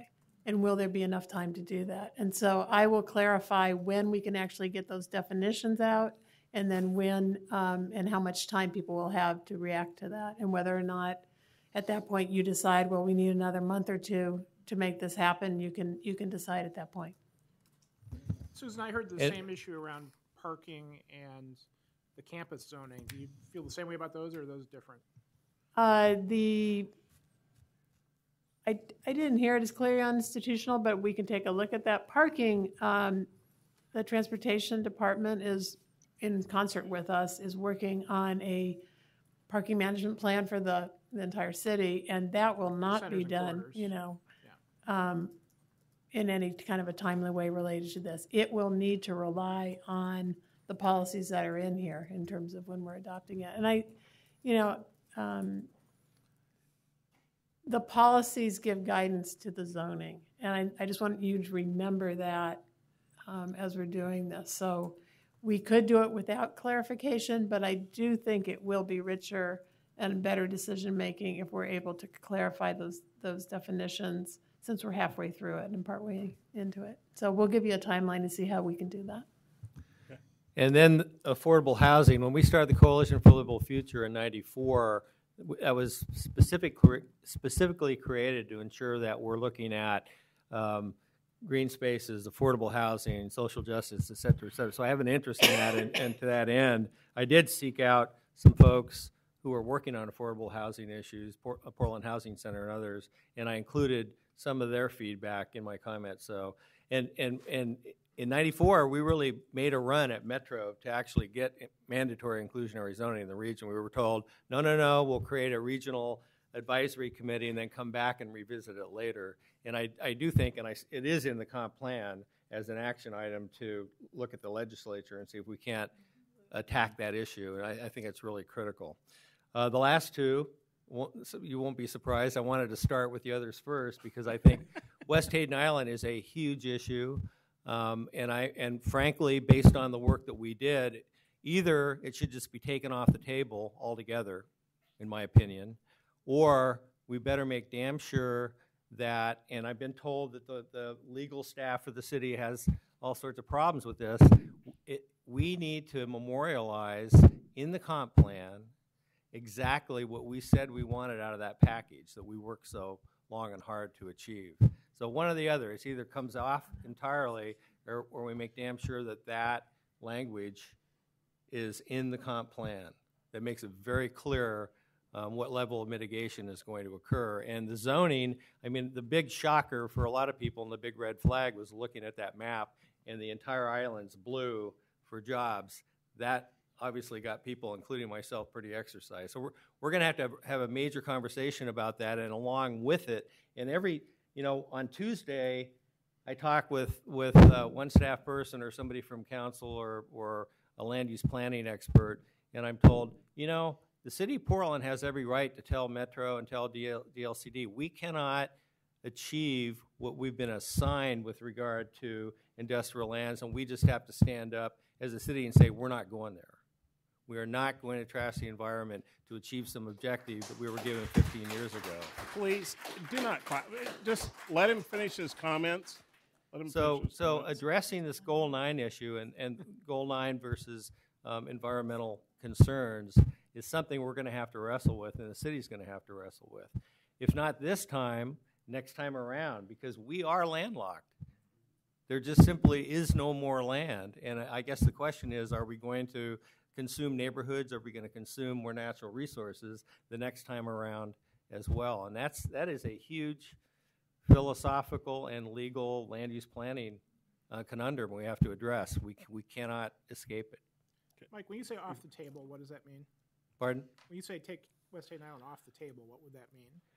Well, it would mean that, where we're at right now, the port step back, and I think the zoning, I would prefer the zoning to be open space, frankly, but at a minimum, farm and forest, its current zoning, and it's not considered for development in the future. I don't know if, I doubt we're going to get there, which is why, at a minimum, we have to ensure Andre, that. I thought we were having a minute of Well, I was asked a question. We're going I was a little asked a long. question. Mike, we're going. Okay. Go ahead. Turn your mic on. How about now? Okay. So, couple comments on the tech components. I think both broadband and open data are really important, and we should address those. There's digital divide issues, and so we should really take a look at that. On the extra time for people to respond, I think there's calendar time and there's work time. I think Susan's comments were good in that maybe people don't have the whole picture of the mixed-use development, and so if we can do some things to educate around that. And then also for everyone to know, every comment that comes in gets looked at and dealt with. So send us a bunch of comments and make us work really extra hard and extra long, and maybe you'll get some more time. Okay, now, West Hayden Island. New to my ears, because I was not here when you did the rest of the plan, just a couple of comments. One thing that really came out to me were the obstacles for brownfields and appropriate redevelopment of those that are consistent with our environmental goals. So I think we really need to look at that harder, differently. And then some equity issues around West Hayden Island. Things that I'm not sure are true or false is, are all the jobs for the East Portland people going to be middle jobs in Hayden Island that we're not going to give them because we're not going to do anything? Is that true or false? Pollution issues, certainly there's equity around that. And then this last one that really struck me was the evacuation issues. If there is industrial development or even the current status of it, if people are stuck there and can't get away, if something bad happens, that's certainly something that we need to be able to address. Great, thank you. Don? I've never gone last. Oh, you're going last, right? Oh, okay. I'll be real brief. I think it's a great plan. I've read it, front to back a couple of times, and it's such a good foundation and such a good framework. And we could talk about the details forever, but this really has good bones, and I compliment staff on it. A couple of things I heard tonight that I'll comment on. Kind of what I'd call the zoning spot issues that were brought up, starting with the site on Sylvan and 26 and ending with the Rossi family farmland. Those are good issues to consider going forward, and on their face, they kind of sound like reasonable requests. So I hope we can evaluate those further going forward. I'm concerned about the mid-income jobs, stabilizing them and hoping to grow them in Portland.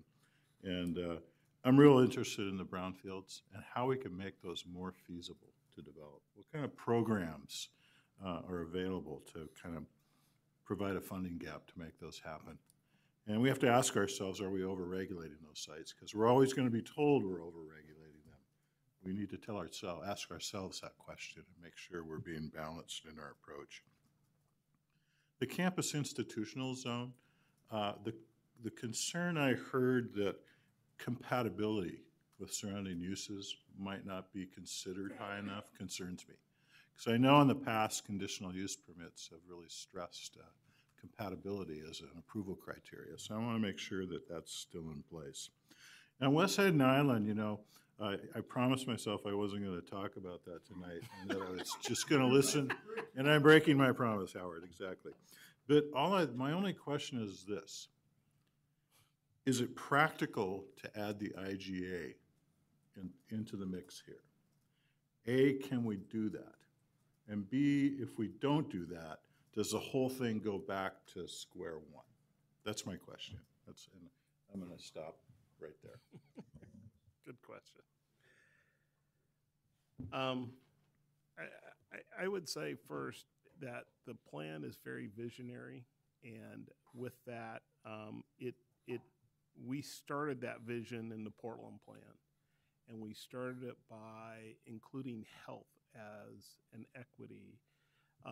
Those two things had never been talked about before. When you talked about plan, it was generally transportation and kind of those type of things, and environmental, but not about the health of our residents. And so as we look forward in the comp plan, I think it's appropriate for us to talk about broadband, to talk about technology in a visionary way, and make it inclusionary in how we look at Portland in the future. We may not have all the answers, and it's certainly changing faster than we can anticipate, but at least providing some language and policy that allows that to be ensured that it's accessible to all the residents of Portland in the future, or whatever that technology looks like. And I think that's important.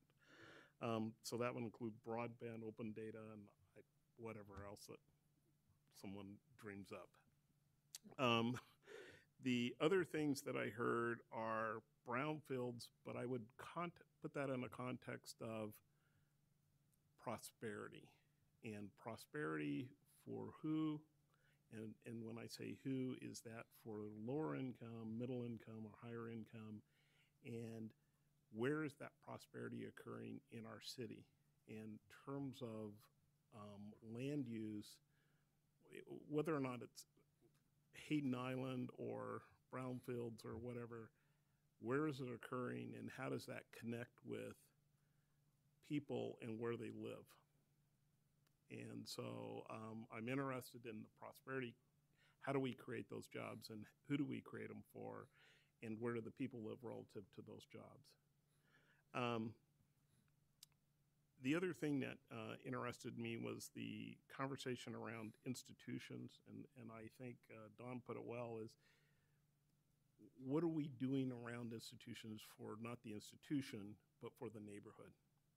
And how do we, it's not protect, and the word protect is probably the wrong word to use. So don't use that word. No, can't use the word protect, but how do we ensure that the neighborhoods are involved and grow with the institution? And that they have a voice on it. They have a voice in that growth. And that's really not protecting them, but allowing them to grow and be part of that whole kind of ecosystem that's going to be created. And the last thing I would say is the Rossi brought up a great kind of policy question of how do we look at land along a corridor, 122nd, and it's farmland today. But when we think about healthy, connected neighborhoods, how do we think about that? I mean, one is you could do it industrial, but if you think about commercial, then how do we create the commercial impetus for that to occur? And to me, it's a great question, not only for that land, but for a lot of places in the city. And so here is maybe the poster child of how we do that for the city in terms of the mixed-use neighborhood zoning policy. And I think if you can solve it here, you get a look at that the rest of the city. That's it. Oh, Howard. I mean, I deserve it because I'm a senior guy. Short. Okay. And I really want to mean this. Policy 5.17 talks about aging in place, and it's a wonderful goal, but I think there needs to be some substance of that around being useful in the community as well for people who are aging in place. And I see those words, aging in place, as all the way across the spectrum of everything we're doing in the comp plan, is accommodating people of all ages to be here, stay here. More of us will be aging in place, and more of us will be looking for second and third opportunities to serve. And I think the comp plan has to talk about not just make it nice for folks as they get older and, drool, but actually have an opportunity to express themselves and be useful. Thank you.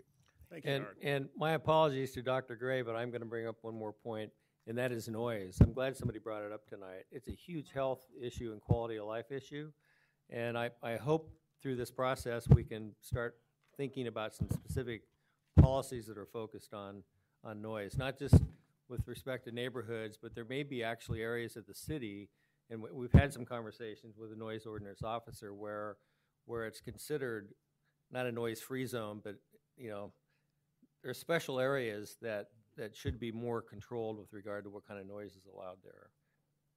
Amplified music, whatever. At any rate, I just hope we can have some conversation about the health impacts and quality of life impacts related to noise. Okay, great. And with that, if there's no more comments, again, the hearing will continue, and you can still send in your written comments either by email or snail mail. And the next hearing is October 14th at 5 p.m. at the Park Rose High School. Refreshments by Dr. Gray. Howard said it. And are we in the flag room? Are we in the room with all the flags? Susan, any last words? Well, since you asked, I guess some direction to you all as you're reviewing the plan would be think of topics that are still missing, like open data or whatever. There is some mention in here of broadband and other kinds of things. Just so go looking for what's missing in here still. Someone said, it might have been Chris, but it might have been somebody else, that zoning is a blunt instrument. It is, and zoning is not, although I don't know who it was. Maybe it was Howard. Gary. It was Gary. All right. I think I said it. Whoever it was, it's very true. It's very true. And the comprehensive plan is not just about zoning. There's a lot of other things in there that direct the city to do financial things, to do a whole lot of other kinds of things. It's often mostly about land and development, but it's also about what we do on that land. So think about those things. Think about the verbs. So protect, educate, inform, some of the other ones about encourage. What do you really want to do? Mike will be doing that for one section of the plan, definitely. So y'all, if you have other interests, make sure that you're looking at the verbs because they're important.